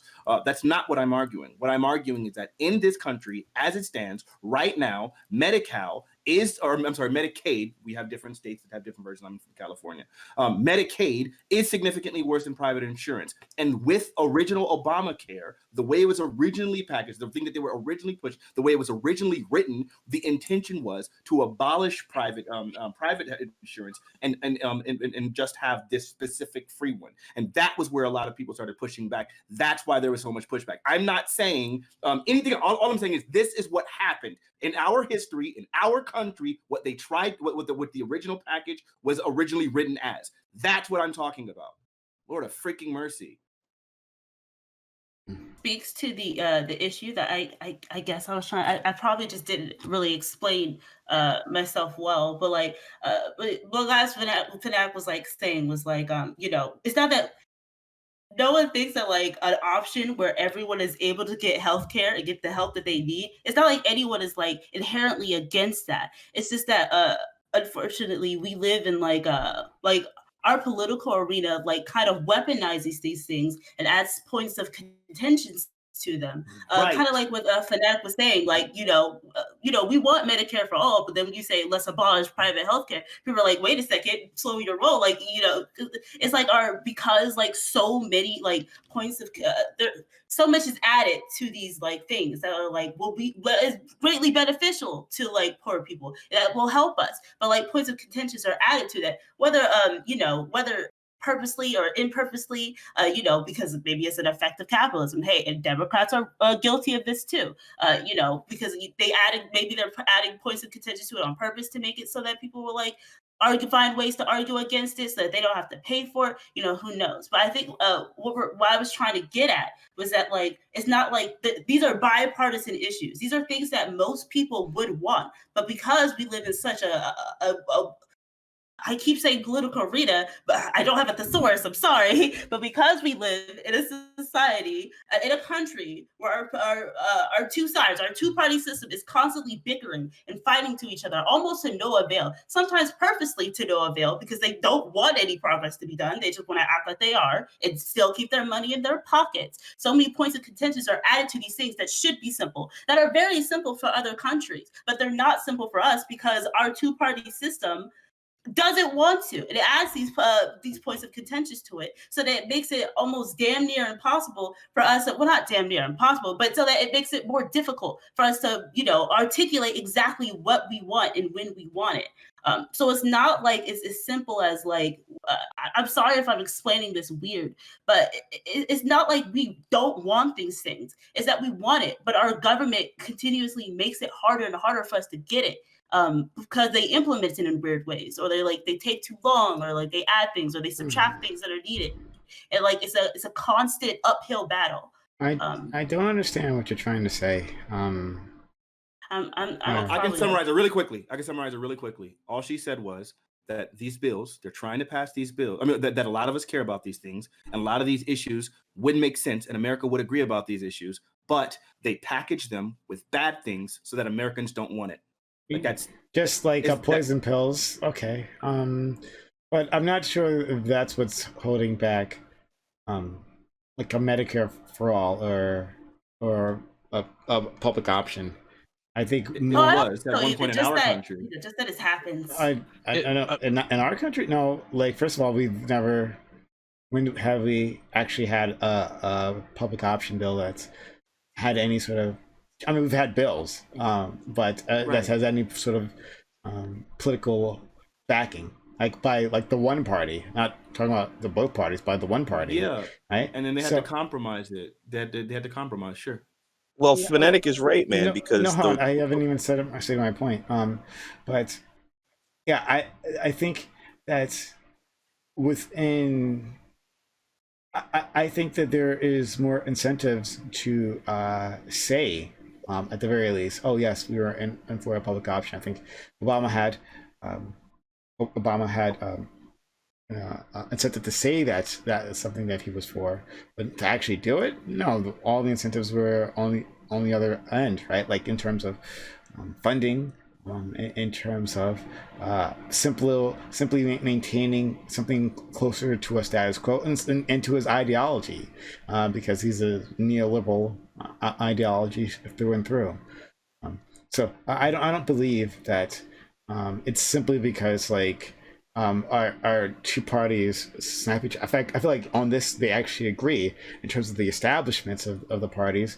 They actually agree they don't want a Medicare for all system or a public option. Like there are a few, progressives within Democratic Party that certainly want it, but the establishment themselves, no, they don't.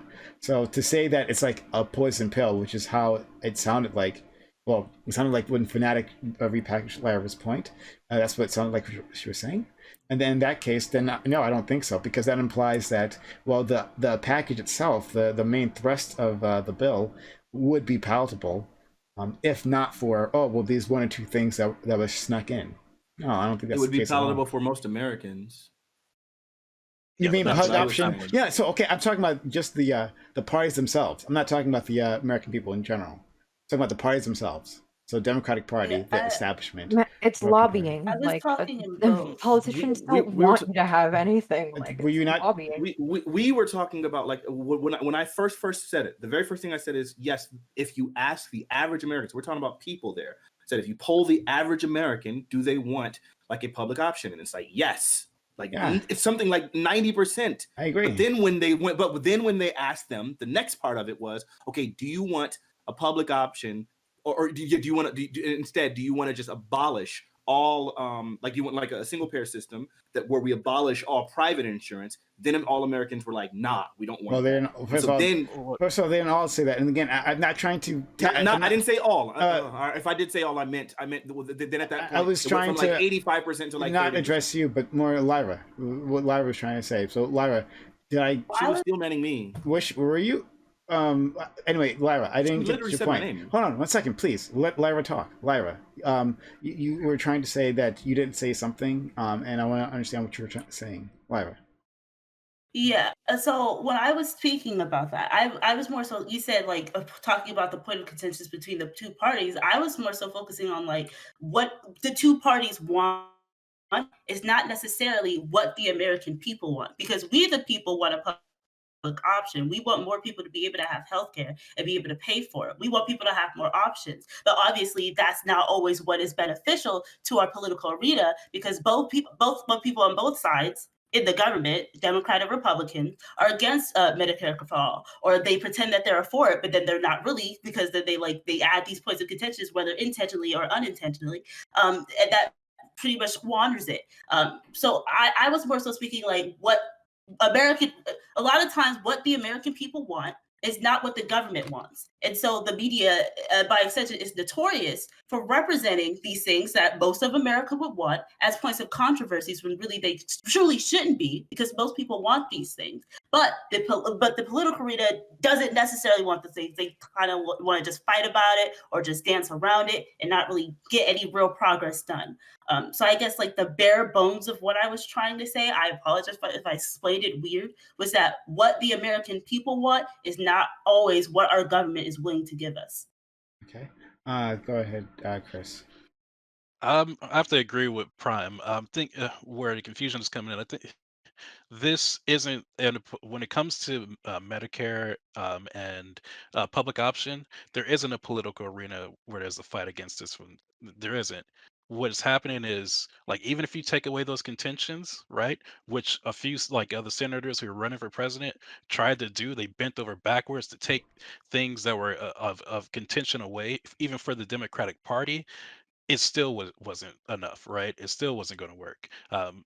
When you had a bunch, like you had some people change their minds, like I think it was Kamala and Andrew Yang were for Medicare for all. They had to roll some things back, that to change it, like no abolition, uh, the private health care. Let's make it more towards that we can negotiate these drug prices, and even that still wasn't enough, right? We still had to Wasn't like enough even for go who? back the Democratic Party. When I'm talking about the primaries, right? Um, we were fighting like this for this amongst ourselves, right? And the larger establishment who has the power and who has the control, like they just weren't hearing it. You had to keep rolling things back until you got to the main contender's point of view, which is Biden's. You had to go towards his side. You had no choice, which is why these senators kept doing it, and people kept thinking they were just being snakes or dishonest. It was no, they realized there was no fight. There's nothing they could do. They had to go to this point. They had to reach this point, and they had to support this option because they had no power within the establishment to do anything about it. Which is why when all these candidates dropped out and started supporting Biden, like It just happened like a domino effect. They just all one by one went to support Biden and gave up on Bernie Sanders because there was like, Wait, and Chris, are you saying are you saying that people were not supporting these candidates solely because of their positions on Medi-Cal for all no, I'm talking about the or Medicare established, for all? not citizens, right? Not citizens. I'm talking about the establishment themselves, And right? so you're saying the establishment was like 100% against these people solely because of their positions in Medicare for They're all? not 100% against them, but like as a large part, right? They like There's no we're way to all even as quantify this. There's literally no way to prove it or disprove that. I Like mean, there's a billion things that are part of their platforms. How are Like you of even selecting course, it for assuming just but that they it were is so. hold on, but they all mostly shared the same platforms. Like there was very little difference in a lot of these candidates' like ideas and what they wanted to have. Besides Bernie Sanders and Andrew Yang, who had the two most like polarizing like ideas of what to do, like the other candidates all had like almost the exact same positions, that's except not like true at some of them. all. That is Even very true. That's assuming why that it's when true, fanatic. But like even assuming that it's true, that's still like hoops and rings and obstacles that is happening within the Democratic Party. And like who are the people that are really being left in the dust here? Poor Americans. And like that's the heart of what I'm trying to get at. It's like we the Democratic Party. We're talking about the Democratic Party when it comes to Medicare for all. Like there's obviously a divide within not all Democrats want Medicare for all. Sometimes they pretend like they do, but like clearly they don't because of one thing or another. And they keep going through all these jumps and these hurdles. They keep discussing with each other. They keep going back and forth. And yet we're still left in the dirt. It's like, okay, the Democratic Party is arguing about these things. I'm sorry that the way that I explained it made it come across as like, oh, Democrats want Medicare for all, but Republicans don't. I'm sorry if I made it sound that way. That's not what I meant, and that's obviously not true because the Democratic Party is pretty split on it. We're not perfectly split. Most of them don't want it, but the heart of what I was saying was that like all these hoops and hurdles are going on within the government, going on within the political arena, the political parties, the Democratic Party with them. But like Americans still need an option, and we're not being given an option. We're not being given all these things that we need because they're too busy going through all these hoops and hurdles with each other.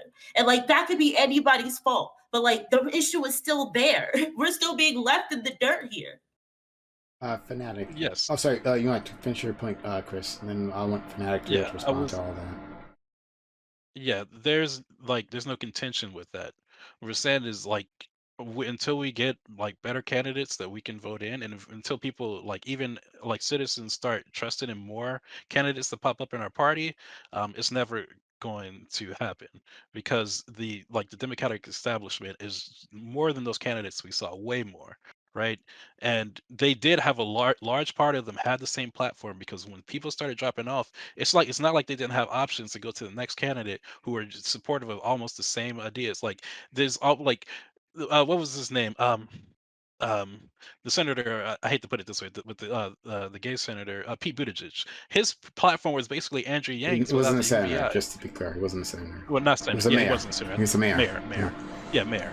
His like platform is basically copy and paste Andrew Yang's just without the UBI, and like Amy Klobuchar was like exactly almost like a lot of these candidates were super forgettable. So like the blonde lady, I forgot her name, Yeah. but like they are all sharing like a big like they're all sharing almost the same exact platform. The only differentiated factors mostly was how they were going to implement a public option or a Medicare for all, their ideas on that.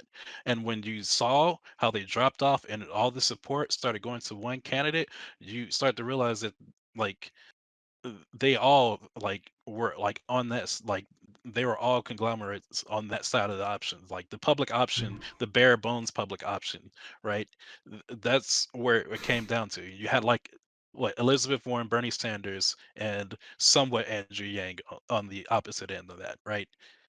Those are only three, and like they barely have any power amongst themselves compared to all the like Democratic establishment. So I agree with you that poor people are left behind, but like we have to do something about the parties in general because they're capitalists. Like both parties are like huge capitalists. They're not going to change on this unless these parties are like change from the bottom up like severely. That's all I was Go saying. ahead, Fanatic, please. You can respond to all that. I might move on to next topic soon. Yeah, okay. I'm sorry. It just seems incredibly reductive because there's no possible way you're going to sit here and convince me that Elizabeth Warren and Andrew Yang are the exact same person, minus Right. Medicare for all. Like that's not. Like they're just not. And I sorry, didn't say Pete Buttigieg. Elizabeth Warren.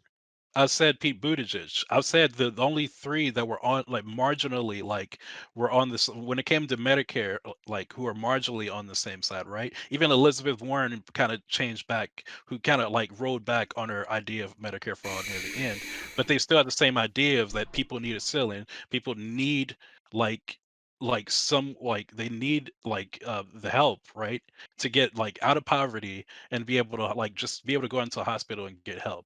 Like those were the only three I can think Yeah, of who okay, that's why I'm saying that it's really reductive. Like if we're going to reduce their entire platform to just, hey, they all agree that people need help. I mean, then yeah, I guess maybe they're the same, but that's so reductive again that I it's wasn't like it's saying they were the same. I'm saying the other candidates were the same. The Well, other what ones other outside of ones? I'm a little confused too. I'm that. actually on this point. I guess I agree with Fanatic Think because I how many candidates do we have for the primary? Do you guys remember? yeah we we Like had had all the over eight. candidates? Yeah, there There was were like like Tulsi Gabbard, Pete Buttigieg, freaking Elizabeth Warren, Andrew Yang, Bernie Sanders, um, Amy Klobuchar. Amy Klobuchar. God, but yeah, but there were like One, two more.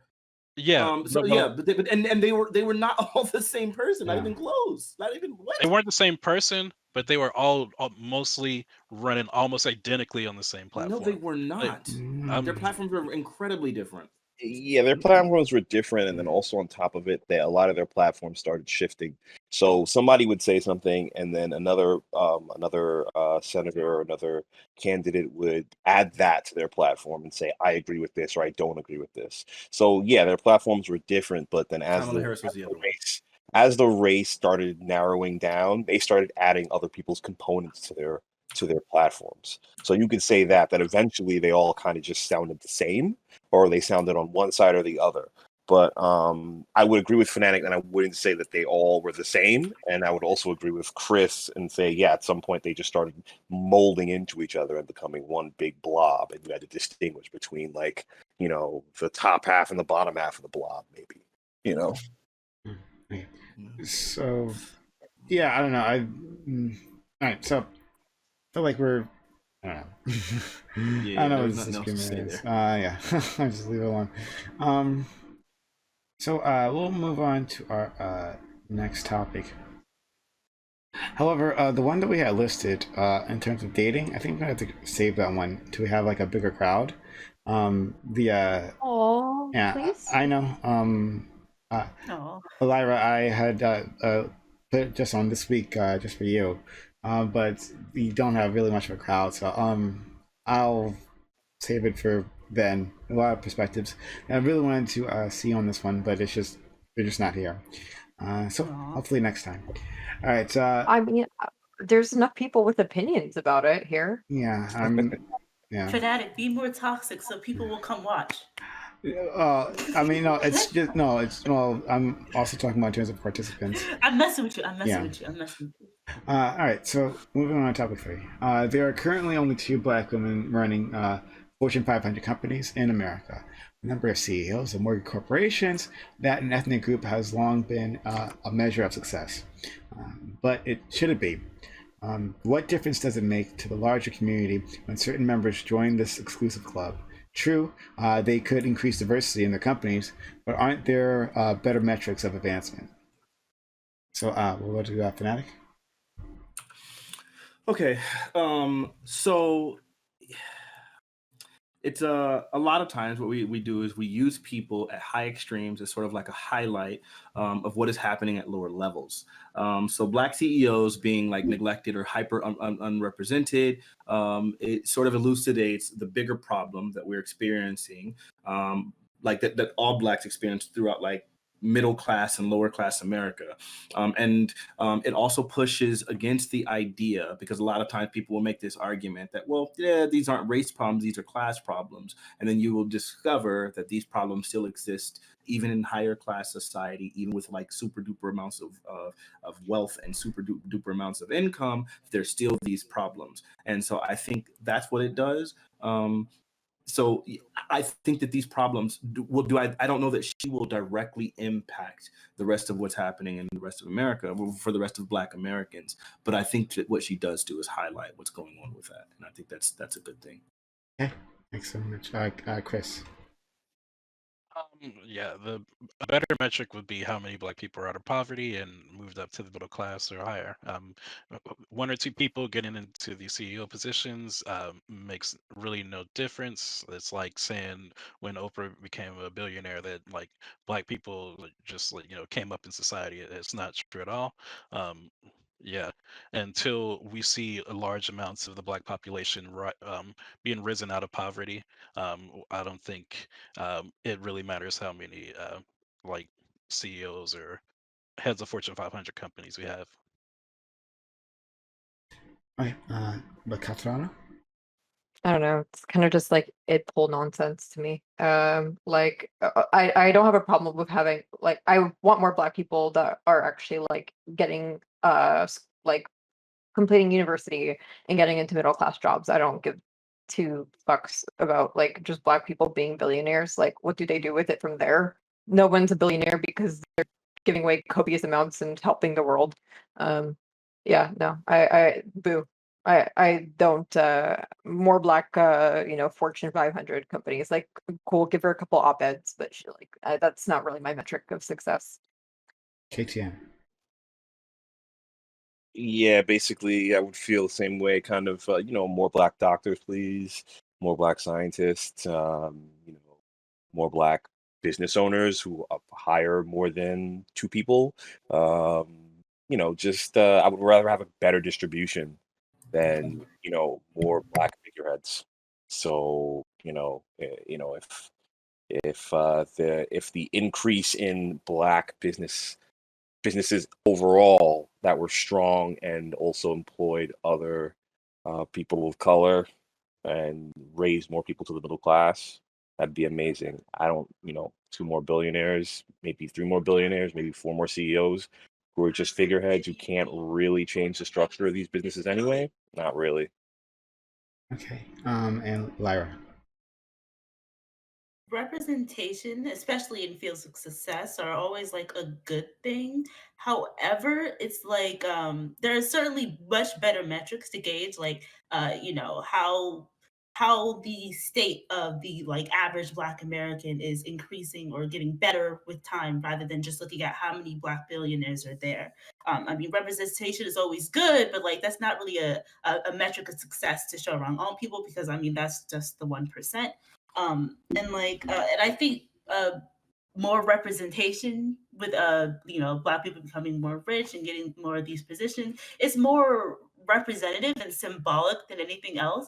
Because like, I mean, granted, like they could be hiring more people of color in their businesses, and or like donating more money to like charities and communities and things, so they could be helping people with their platform. But it's like, even then, it's like you're better off just just looking at how much money those community centers that help more people are doing, rather than just looking at the sheer amount of Black people in the 1%. So I think it's more symbolic and representative than anything, because it gives people something to like look up to, and like be like, oh look, if that person made it, so can I. But like, it's not really like a real measure of success when it comes to Black people in America. It's just one person or two people. So when I wrote this question, it wasn't specifically for like Black billionaires. We can include them as well if you like, but more CEOs, because you don't have to be not necessarily a billionaire if you are even the head of a Fortune 500 company, right? Because in the article I gave you of the Wall Street, a woman, sorry, not Wall Street, excuse me, the CEO of Walgreens, who's an African American woman. I don't believe that she is a billionaire herself, but I'm sure she's like very wealthy, but not a billionaire. So I'm just trying to expand things beyond that very, very small club. And is Oprah the only female Black billionaire? Right? Like, I think so, but I could be wrong. But so anyway, so I'm just trying to say, that I'm trying to expand this conversation to CEOs, right? Okay, and so I guess we agree that mostly agree in which way that these CEOs aren't themselves a better metric. what would you say is a good way of seeing uh, advancement within economics, right? If it's not people rising to the top of these companies. Okay, before we do that, I just want to push back on something KTN said. Okay. You made a statement that it just really does not work. Is he still here? Is he there, KTN? Oh, I think he'll leave. Okay, I'll just wait. It's fine. It's not.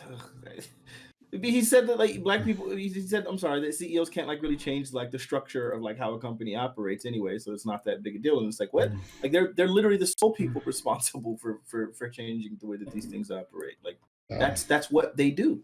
Well, that's who they are. We'll see when he comes back, but okay, we can move forward. Yeah. Okay. So yeah, what other metrics might be better? Because we have people are like, one thing is like, well, how many black businesses are being created, right? Well, these black, that could be a way of looking at things, but I think better maybe how are they like surviving, right? Not just being created, because lots of businesses are created and they die very quickly. But how many are actually surviving and thriving within the community? We've talked about on this channel like how long the black dollar stays within the community before leaving the community, right? The speed of money. I think that might be a better way to judge these things. Sure. Yep. My preferred metric is what's the percentage in the middle class.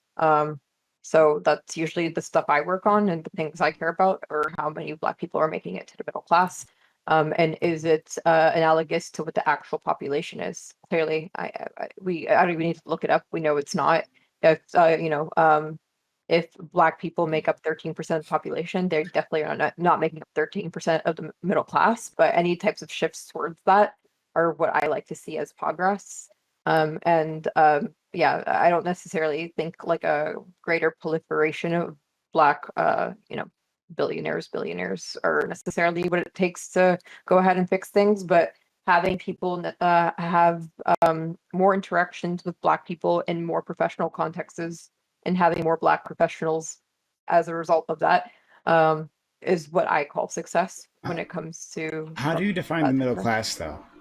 Because like we've talked about within America, especially, that the middle class is disappearing, and lots of people believe they are within the middle class, right? You ask people like, "Are you middle class?" As to like some economic definition of what the middle class is, right? Like academic definition, and they'll say, "Yeah," and this is across races, but they're not. Like if you actually. They're not. They're like working class, but they don't seem to understand that. So like, how do you define like what is working class? Any idea? Middle class. Sorry, middle class. Excuse me. Yeah, stats. If we consider a middle class home of 4 people to be $100,000, then $400,000 is middle class. I don't want to go off of how rich do you feel. I want to go off of what is actually like, what's your net worth, or whatever that ends up being. Like whatever the actual statistics are what I want it to be. Yeah. I like the idea of like counting like how like you mentioned earlier, like how long does the black dollar stay within the black community? I like the idea of gauging a measure of success or a metric of success by looking at how much wealth stays within not only black communities, but black and brown communities, POC communities, because that by extension can help like a surplus of things. Number one in my head, I'm thinking it's education. Because I've had a lot of talks with people about like, the state of like, why is public education so bad in like predominantly black and brown communities that are by extension, the underprivileged, the poorer communities. And a lot of it comes down to just differences in how much wealth is circulating in that community. Because when you look at private schools, when they're getting money from like tuition, and also they're getting funding from the government. Also, by extension, they're getting money from like people's parents parents and things. But when you go look at a public school, they're not charging students tuition for that. And also by extension, the families that these children are coming from don't have that. A lot of these families can't even afford to put food on the table. So there's not a lot of money circulating in those neighborhoods. Therefore, by extension, these schools are underfunded. They don't have the right materials. All their books are obsolete. They don't have enough community. All these things that add up. So if you start increasing the wealth that circulates in the community, I know that can definitely better the state of education in that community as well. And like when it comes to like our future, I think education is key. So I do like the metric of like gauging it by communities. Go ahead, Chris, and I'll go to KTN. Yeah, I agree with that, and I also think gauging the wealth gap, how the wealth gap is shrinking, is a good measure, because there's always going to be like a lower class in a capitalist society. Somebody's going to be at the bottom. Whether or not that lower class is in poverty is a different story. But if we could get more of the lower class out of poverty, and then we can, if we do that, there's still going to be, there probably will still be a wealth gap, is what I mean to say. Like, so say we start lifting people out of poverty, it might be the case that Black people are still a part of the lower class, and that might not be a good way to measure it. So I think wealth gap and how many people, how's it shrinking, and how much money is in the Black community to begin with is a good measure. Okay. KTN, and then Yeah. Fanatic. So to respond to Fanatic on your pushback. So yeah, I understand that CEOs are there to run the companies. Obviously, they're supposed to be the figureheads. But I mean, they're supposed to be the driving forces. But are they just there as figureheads when you're a Black CEO? I mean, how many Black CEOs have changed the culture so much that they've had a mass hiring of Black employees, or they've raised the wages for the Black employees that are already there? I mean, a lot of times, I remember one of my first panels here, we talked about how Black executives have really just been used as an optics tool.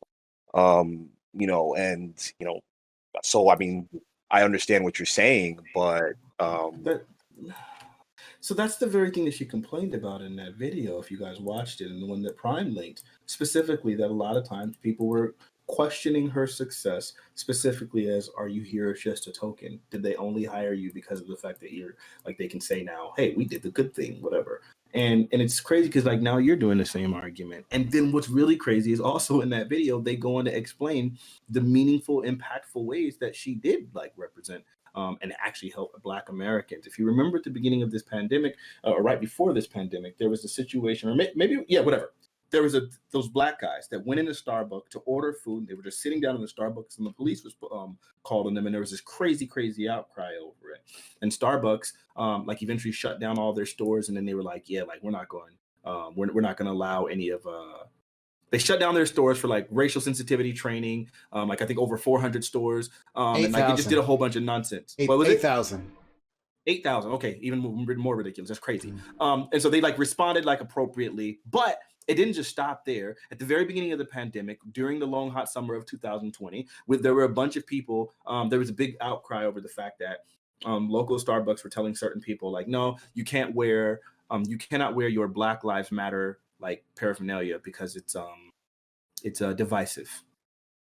And that was like really problematic. And and then something internally ended up kind of reversing that decision. Now I don't have the ins and outs to say she directly did that, but that is something that she could do as a Black person, and that sort of symbology is actually incredibly important. Or we even look at what happened to Chris G. Chris G had made these statements that people were really offended by, whatever. And at the time he was sponsored by Evil Genius, and once those statements had been made like 2 years prior, they had known about it. They had sponsored them. After the statements had already been made, everything was perfectly fine.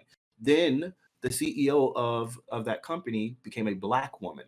They like got a new CEO, and the Black woman became aware of what those issues were. And her response was, "Oh, hell to the no! We're not going to just ignore this and have this guy under my roster after making these racial statements against Black women." And at that point, he was immediately let go. Like there was like, don't pass go, do not collect $200. Like you're terminated as of today, even though these were like old statements, whatever. So the CEOs of companies can have meaningful impact on that. My uncle wasn't a CEO; he was just a freaking manager. And in his office, like they did like a super mass hiring of just Black people. So like, yeah, thinking that if my uncle as a manager could literally transform his entire workforce, which he was like a manager over like 40 people, which was an entire call center for Red Cross and whatever. If he could do that and transform that to a predominantly Black organization, I'm sorry, the call center to be predominantly Black, over the span of like 8 to 10 years, then I'm pretty sure a CEO can do a lot more.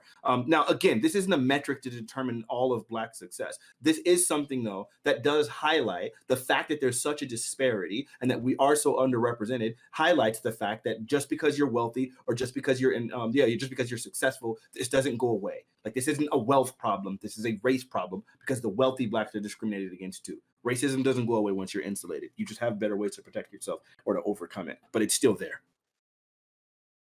So, like, of course, as a CEO, I don't see it as necessarily a figurehead position anymore because you're literally the head. You're not just, an exec, you're the head.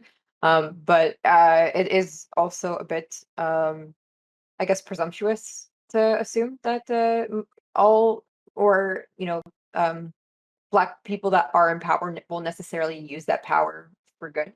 Um, and I'm that's not to say that this person will not come in and make any form of reforms. In which case, I would say from there, yeah, then I would consider, at least in this case, a Black CEO to be an actual important thing, and perhaps like in this case, it will be a measure of success because they were able to proliferate change. But I would never come in. I go into it with the most neutral position, which means status quo will be done. And anything outside of that, I will go ahead and either go further down in my opinion, or further up in my opinion. But right now, I'm starting at base level 5 and just saying neutrally, this is a thing and it's happening. We'll see what she does with it from there.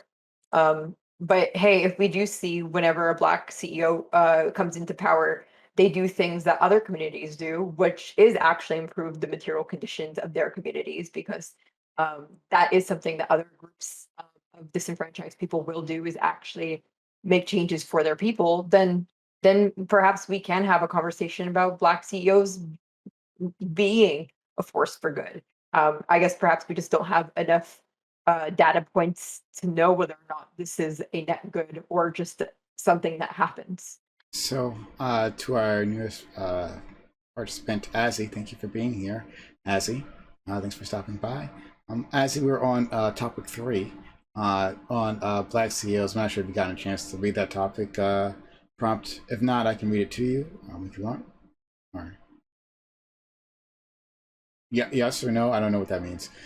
Yes, read it. Go ahead. Okay. There are currently only 2 Black women running Fortune 500 companies in America.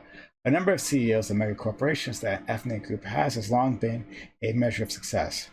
But should it be? What difference does it make to the larger community when certain members join this exclusive club? True, they could increase diversity in their companies, but aren't there better metrics of advancement? I'm not sure if you want a moment to think of an answer. If not, that we can do it now, but just let me know. Well, I would say, of course, isn't that good? The very fact that you have somebody, well, the person at the top will determine what the workforce looks like if they use that power wisely. That CEO now has enough immense power to decide what the demographics of their company will look like. Look at Robert F. Smith. He goes out of his way to hire people who look like him, think like him, act like him, especially people who are in his community, people who he, deem are adding value. It's always going to be a net good for any race, creed, color, ethnicity, community. It's always going to be a net good. Anyone else? Yes, it's going to be a net good. I don't know if it'd be a good measurement that the Black community, it's in of itself, is like rising up, like like doing good, or there's a measure of success that we can attribute to the entirety of the Black community. But I do think it's a net good. I do think like it was good that we have more Black people in these positions, because they can really help. I just don't think that is the like something the I don't think that's a good measure of whether or not Black people in America are becoming more successful. But is it always a net good? And I just want to propose this. Obviously, it's a hypothetical, but if we were to have, let's say, Amazon, the CEO was there was a transfer. Let's say they gave it over to a Black person, but at the same time, right now, when the union busting was happening, it was a Black person that was going ahead and proliferating, trying to stop mostly Black workers from unionizing, as opposed to a white person. Um, it can just be shown that if a Black CEO were to use their powers and for like and unbeneficial purposes, then it can be seen as a net negative. Essentially if a Black CEO uses their powers to further disenfranchise a Black community, then I don't see how that would be seen as a net good in any way beyond, well, there's a Black person there. Can I fire back at that? How is preventing? I didn't mean to cut you off, KTM. So I understand there is a benefit to unions, but to say that we're hurting the Black community because we didn't allow ourselves to unionize is it's not always that every time you unionize is going to be a positive. There's plenty of examples of unions who are detrimental to their work, to their company, that they so I don't understand why you have that framework. Think of the school system, education. There's plenty of unions that protect bad workers, bad actors, and it hurts the school system because they can't get rid of those individuals. So Right, but the union's job is to protect the workforce, and so the idea is pointing out like examples of where a union like allows the workforce to harm whoever they're supposed to serve. I think that's a different conversation. But the idea is that unions are very effective at protecting their workforce, and if their workforce is predominantly Black, then it's pretty reasonable. I think Katarina is very reasonable to make the assumption that unionizing in Amazon would really benefit their largely Black workforce. I don't even know if it's predominantly Black. I didn't think it was, but yeah, so and that's what for that specific area, it was the Black person leading the unionization effort, so I made the assumption. It was presumptuous, but still. yeah. So, and I was also gonna say that like it may not just be overall just Black workers in that space. So, and it's when, and I find it like awkward when we don't have any I mean, maybe you guys do. We don't have any qualms when anybody else does it, but when a Black person does it, he's hurting the whole Black community. I just found that to be an awkward statement. I mean, in that case, we could essentially say that like a Black CEO could do any form of something that potentially could be harmful to the Black workers, but it's okay because it's not every Black person. Because not every Black person works there. I mean, yeah, I just don't. I just don't. All I'm trying to do is just make a point of that just because a Black person is CEO, we can't just say it's a net good because it's a Black person that's CEO, because Black people are still able to go ahead and enact harm under the systems of capitalism. And it's just, yeah, like essentially if a Black person happens to be CEO of a diamond mining company, they're benefiting off of Black labor. Oh, we'll go to Chris and then Lyra. What we mean is that the more of these Black CEOs and heads of these companies we have, the more it increases the odds that good things can happen, right? If we go by that framework that a Black person can be a net negative to a company, then we might as well have no Black people in these positions, right? That doesn't make sense to me. If a Black CEO can make a difference, the more we have, the more opportunity there is to make good change. That's all we're saying. I don't see how these positions are mutually exclusive between the two. They're not. They're not. Yeah, they're not. Let's go to Lyra. Sorry, Chris, you want to say something? I mean, that's the way it came off to to me how she was saying it. I guess yes, a black CEO can still do negative things, but like if I was assuming that you were saying that what's the point of you having them at all? If that's not, then yeah, then I No, I'm agree. just saying that Black people also have the ability to not be good. And Yeah, I agree with that. I was just saying, like, the more we have, it's just it's an odds game. Like, if you increase Right. the amount of black people we have in those positions, that we can increase our odds of good things happening. Okay. Lyra and Katin. Right. So when we say that, like, Black people being in, like, CEOs of Fortune 500 companies, Black billionaires, when they get into these positions where they have a lot of money, a lot of status, a lot of influence, that is a net good.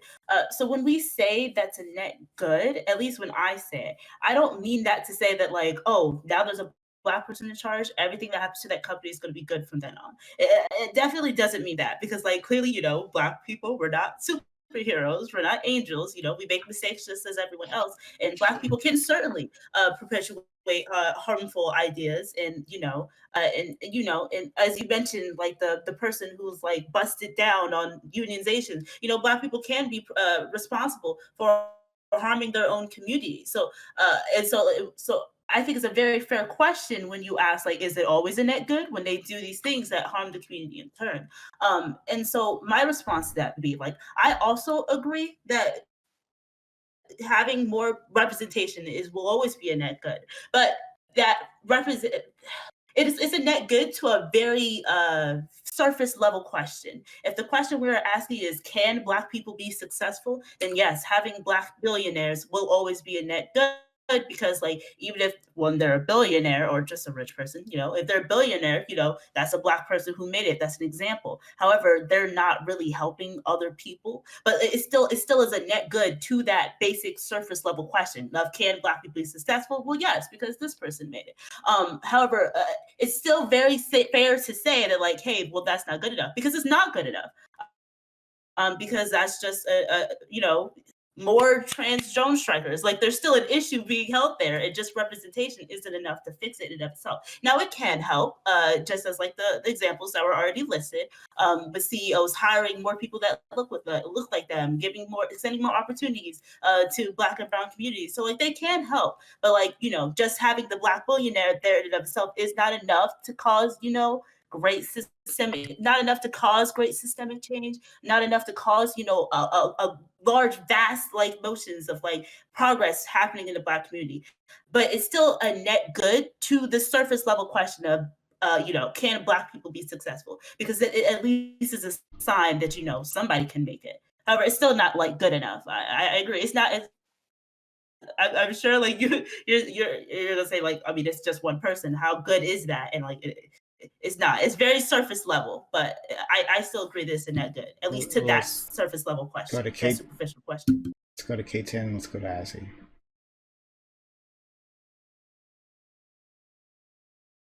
You're muted. KTN can hear you.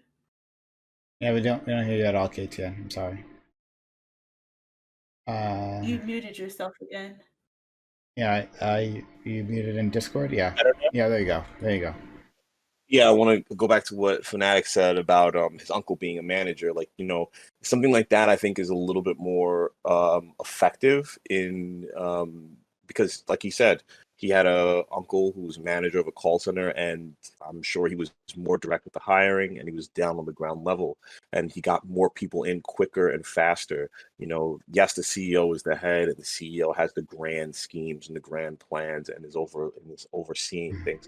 But I think more managers and more team leaders that are people of color, it affects things faster, in my opinion, because they're just closer to the ground. Azzy, are you? Yeah, I was Your camera's frozen on my screen. like, oh, my camera's frozen. Hold on. Yeah.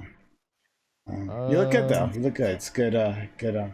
It's like, Thank you. not like you got your, like, mouth hanging open. So I still also. Oh, there you go. All right, go ahead. Yeah, I messed around with some settings. My fault. Hmm? Yeah, Uh, this is a surface level question because there's just not how many black CEOs are there for the Fortune 500?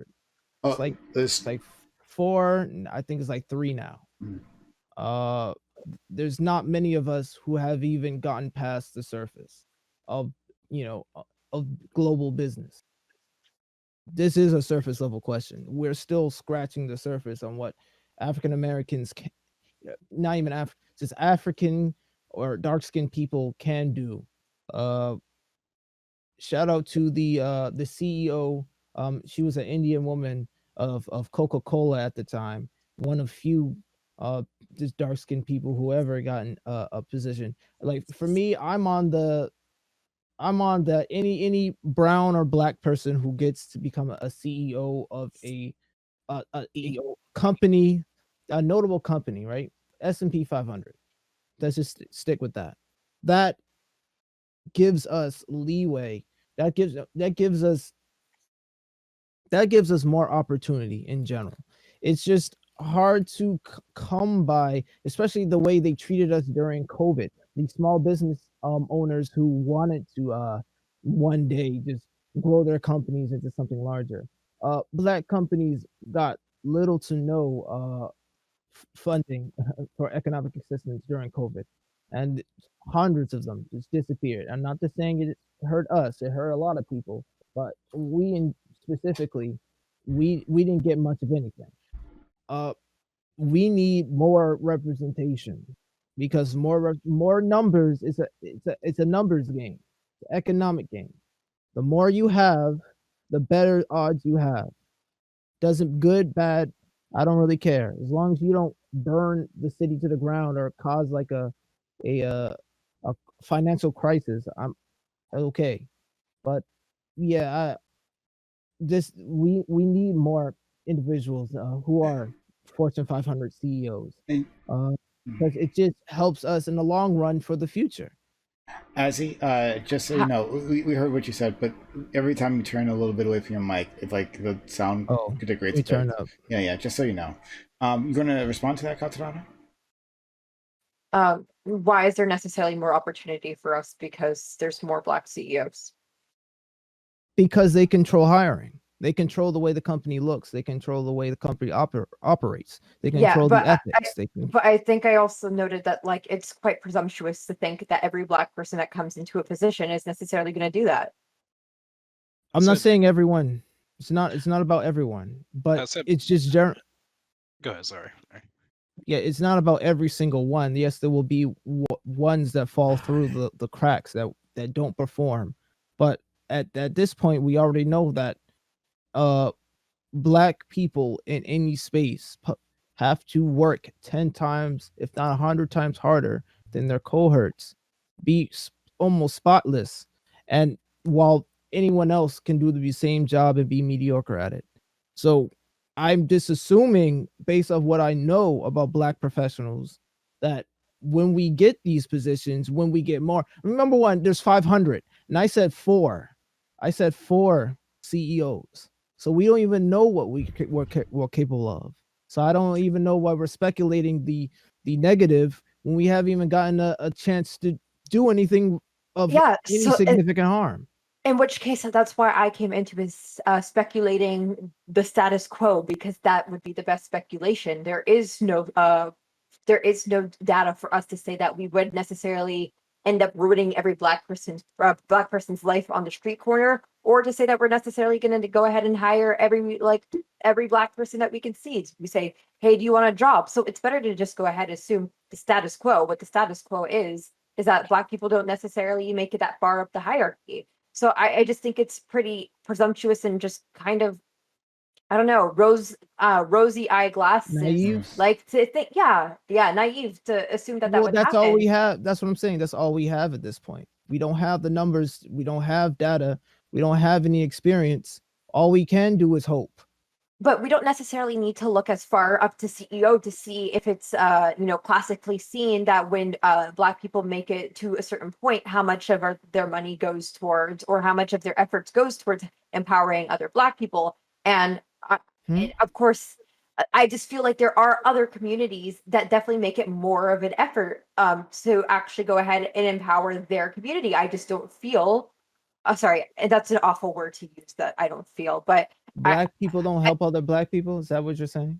I don't think Black people help other Black people as much as other people of color tend to. Like what? Asians?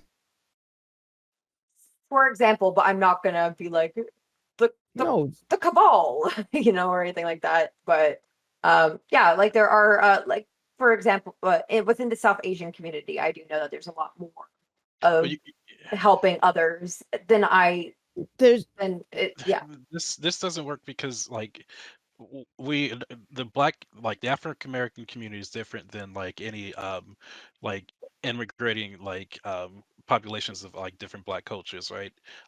So like there's a lot of splits and a lot of like culture differences. So where like say if you have like a Japanese community or a Chinese community, they're not as split, right? There's not as much. So when they have more of that community like you know um as a ladder building, like lifting up, it's because they're more connected, right? Whereas like a lot of the black community in America is not all that connected, even within the African American community. Yeah, So, I'm Yeah, aware. Like so you're agreeing with I'm Katarana. yeah, I'm Black, but I'm not African American, and plus, and I know within like my household, there would be no incentive on my household's end to go ahead and help African Americans because people in my house would say, well, they're African American and that's not what we are. So I'm going to help other Caribbean people because I'm not African American, and I'm not saying that's necessarily a good thing, but that's what happens. yeah, So yeah. What I was gonna say is that like I said before, it's an odds game. We don't know until we increase those odds. We don't know until we increase those numbers what we're gonna get. But if we don't, we're never gonna know, right? So I believe it's a good thing when those numbers do increase of these heads of these companies. So we can at least see what's going to happen, right? To see if there's change that can be made. But right now, we like there's no change, and until more of these people get in, we can't know, but I'm hopeful that it will if we get more black people in, right?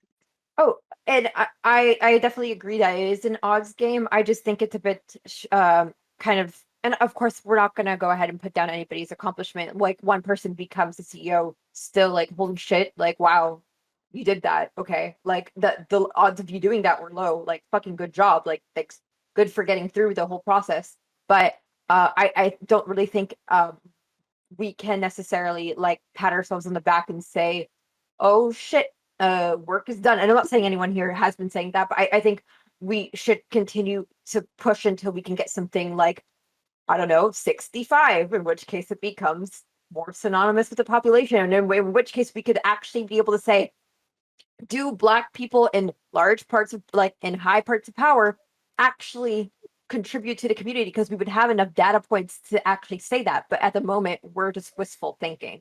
And I think if I have to sit there and just say, is this a really good metric of progress? No, because I don't have enough proof that this any progress comes out of this. So until unless anyone's able to make 50 more black people become CEOs, I'm going to focus more of my energy, and like I would be more happy with continuing to push for getting more black people within fields in which guarantee them a path within the middle class, and advocating for more black people in the middle class rather than how am I going to make Amazon make the next CEO black, because the likelihood of me being able to work on that is low. Azzy? So who do you think is going to make who you think is going to advocate for black people in this situation? Katarana. What do you mean If advocate for not, black people in this situation? who do you think is going to go into these corporate spaces and advocate for black people? I believe that change is more to be done within lower levels. Not saying that CEOs don't have any form of ability, but I more have more interest in situations such as I don't know which one of you guys were saying it, but where your family member was able to hire more Black people directly because that person's able to make change within that location. And I think that that's a lot more feasible for us to advocate for more Black managers as opposed to waiting for more Black Fortune 500 CEOs. Well, I just think don't even- it's just really like It's shallow. hopeful to just sit there and say, okay, this Black person's there. Like, I really hope that they do something. And if they don't, like, fuck. And now the company's gonna stay the way it is. I think it's a lot easier to say we need to get more Black people to get degrees in which they're able to be in management positions at their local, Amazon warehouse, and maybe potentially say, I'm gonna hire more Black people at this particular location, and empower my community here, because that's something that I'm able to tangibly do, rather than hope for some really crazy change in which suddenly the world actually wants to value Black labor for what it truly is within the next couple of years. Fanatic?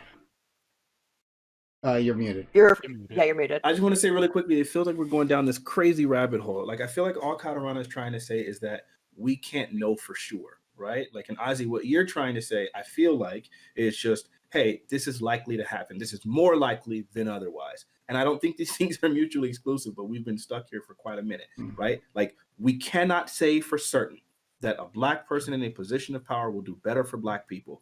Look at 50 Cent. Right? So that we can't just automatically make that assumption. However, what you're saying, Azzy, is I get it, that they're more likely. It's just not overall. I think everyone here is all agreeing. It's not in and of itself a good metric. It's not enough to just be able to say, well, Black people are in Very like shallow CEOs. It is extremely shallow. Does it have a benefit? Lyra, you said earlier that representation, it serves as for a form of representation and symbolism, and for people to be able to identify their self-identity. Totally agree with that. I think it's absolutely beautiful to have this Black woman in that position of power. I think it's absolutely beautiful for little Black girls to be able to see that and say, I can do something like that. I think Simone Biles, it's really good for Black people to be able to see somebody be incredibly successful on a podium and say, oh my gosh, I can do something like that. I think all of those things are really good for representation. Now, does that mean that she's necessarily going to do a whole bunch for niggas automatically? Probably not. We had Obama. What? So, like, it's really shallow. It's really empty. However, I would always advocate for Black people in those positions because, one, I do think the symbolism is important. And also, I do believe that if it's going to happen, I think it's most likely to happen through a Black person. So yeah, like I feel like we could just move past that little point. Y'all have been stuck there on that rabbit hole. I don't think we were stuck. I think I just asked one question because I don't even think you even have to get to a CEO level.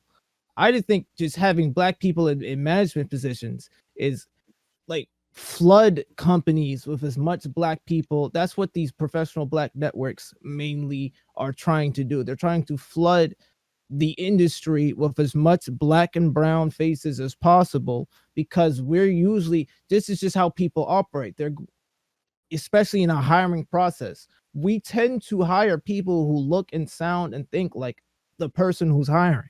Yeah, Ozzy, you're just saying especially in the again. month. Like, Yeah. you're Yeah, just it's the saying same. that we're most likely. You're just repeating yourself. Yeah, it's the same thing. No, we've it's done that. not even most likely. Yeah. We do it. Okay. We do it. Always Okay. and You guys are exclusively. agreeing. All right, fine. Let's move forward. Yeah, 50 Cent's not even is he a CEO? Yeah, He's could a you tell me manager. what happened? He's a manager. I was going to ask, what did 50 Cent do? 50 The Cent only is reason why I a said talent. that is 50 Cent is just usually largely used this platform to harm other Black people. The things that he was doing Yeah. with Mayweather were absolutely ridiculous. Things that he's done to other rappers have been absolutely absurd.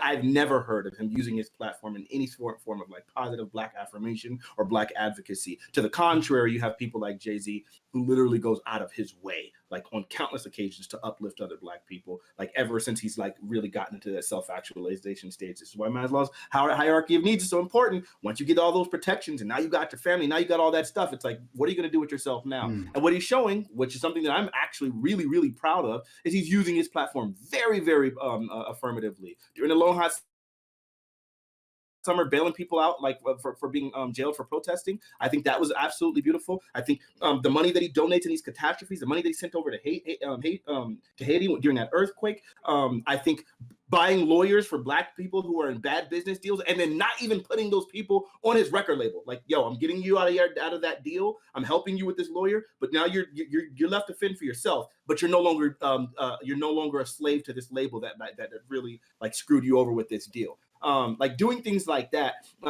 Like he's just been incredibly powerful. In that case, and then obviously Beyonce, what she's been doing with the movement lately, empowering so many people of Africa, insisting that her band is pretty much black, doing specifically black music to the detriment of her career, because obviously the other pop stuff sold so much more, and now she's like, nope, black centric, Africa. I'm going to Africa and doing stuff with African artists and letting them get. She literally has on her latest album a song by a Nigerian artist where he's the only artist. She's not even featured on the song. She's not even like singing, doing anything, nothing. She didn't get any writing credit. It's just like, nope, I'm going to elevate this nigga's platform because he's doing positive things. It's OD. Like what they are doing as a family is absolutely amazing. It's absolutely beautiful. And it's what we hope black people will do. And I think that's the point that Katarana keeps making. We don't know for sure because 50 Cent is the polar opposite of that. How is 50 Cent the polar opposite if he's talent management and he's hiring all these black workers to work on his black TV shows that's on a high network, white, mainly majority television channel, HBO? How is he acting against black people if he's hiring black people? So you're saying because he did something positive for black people, that means that he couldn't have done all those other negative things that I talked about? Well, I'm pretty sure a lot of people did a lot of negative things that may or may not have hurt black people. It's a very loose argument to make, and just because 50 Cent is most prolific on his platforms, and I'm not even trying to argue for 50. I'm not even trying to argue for 50 Cent, but I'm pretty sure. Listen. I don't even know why we're disparaging 50 Cent when he's doing a lot on his own. Yeah, he's he has some fuse in there, but I just don't see the fruit. I don't see the fruit in going after the bad actors. Because at this point in the battle, anyone is helping us. But okay. I would say it's kind of strange to just say that we can go ahead and say that a bad actor doesn't matter because like it's still because we don't have enough impact. But we don't have enough impact. So I'm arguing we don't have enough impact. We don't have enough. I'm just Okay. No, that's what I want to. I don't think that's gonna. We don't have enough impact for us to have any significant effect on anything. So okay, I think you're saying that like there's the not number of and to be clear, as he was talking about Fortune 500 CEOs, not CEOs in general. There are plenty of black CEOs, but Fortune 500 CEOs. I think what he's just trying to say is that in terms of like statistical significance, there's simply not enough of them to make a major dent within the economy writ large. Again, talking about the people at the very height of corporate power. But okay, sure. Really quickly, I just want to say one last thing. 50 Cent literally came out in support for Donald Trump. I don't have to go much further than that. I did not know literally that. do not. I did not know that. Yes, he did. Oh man, it's insane. It's insane. Like what? I don't have to talk about how bad this guy is. We should all know it by now. And also, by the way, he's in talks right now to become the CEO of of Def Jam Records. Because it's a vacant seat right now, and he's like literally hinting that he might become the next CEO. That he's lobbying for the position and might actually get it. That dude is harmful. As toxic as he's been, there's literally no reason I would ever want him to be there. So I think that speaks to Katarana's point. We don't know for sure. We shouldn't be just assuming. I would also say, like fuck Floyd Mayweather. I mean, he might have 50 Cent might have screwed over other black people that I'm not aware of. But like fuck Floyd Mayweather. I don't know why we would be supporting him. The guy's an asshole. Like, can we agree on that, Fanatic? You know what? I'm willing to entertain the idea. I'm willing to be convinced. I don't know much about the negative things that he's done. Okay. I do know that I think there was at one point a domestic violence concern or something like that. I believe so. Aside from that single incident, I don't know of anything else about him. So I genuinely don't know. Yeah. And guys. Yep. He's always like he's like the biggest capitalist in the you talk about greed. He's like the embodiment of it. That's the only reason he keeps taking these fights. Like he he has no like I don't know, he kind of lacks a lot of empathy from like for me. He does have a lot of incidences of like, well, reported incidences of domestic violence, and also just assholery to regular people in general. So Yeah. If his main gripe is just that he keeps wanting more money, I don't know that I'm. It's going to be hard to get me on the page of like wanting to demonize a guy for it.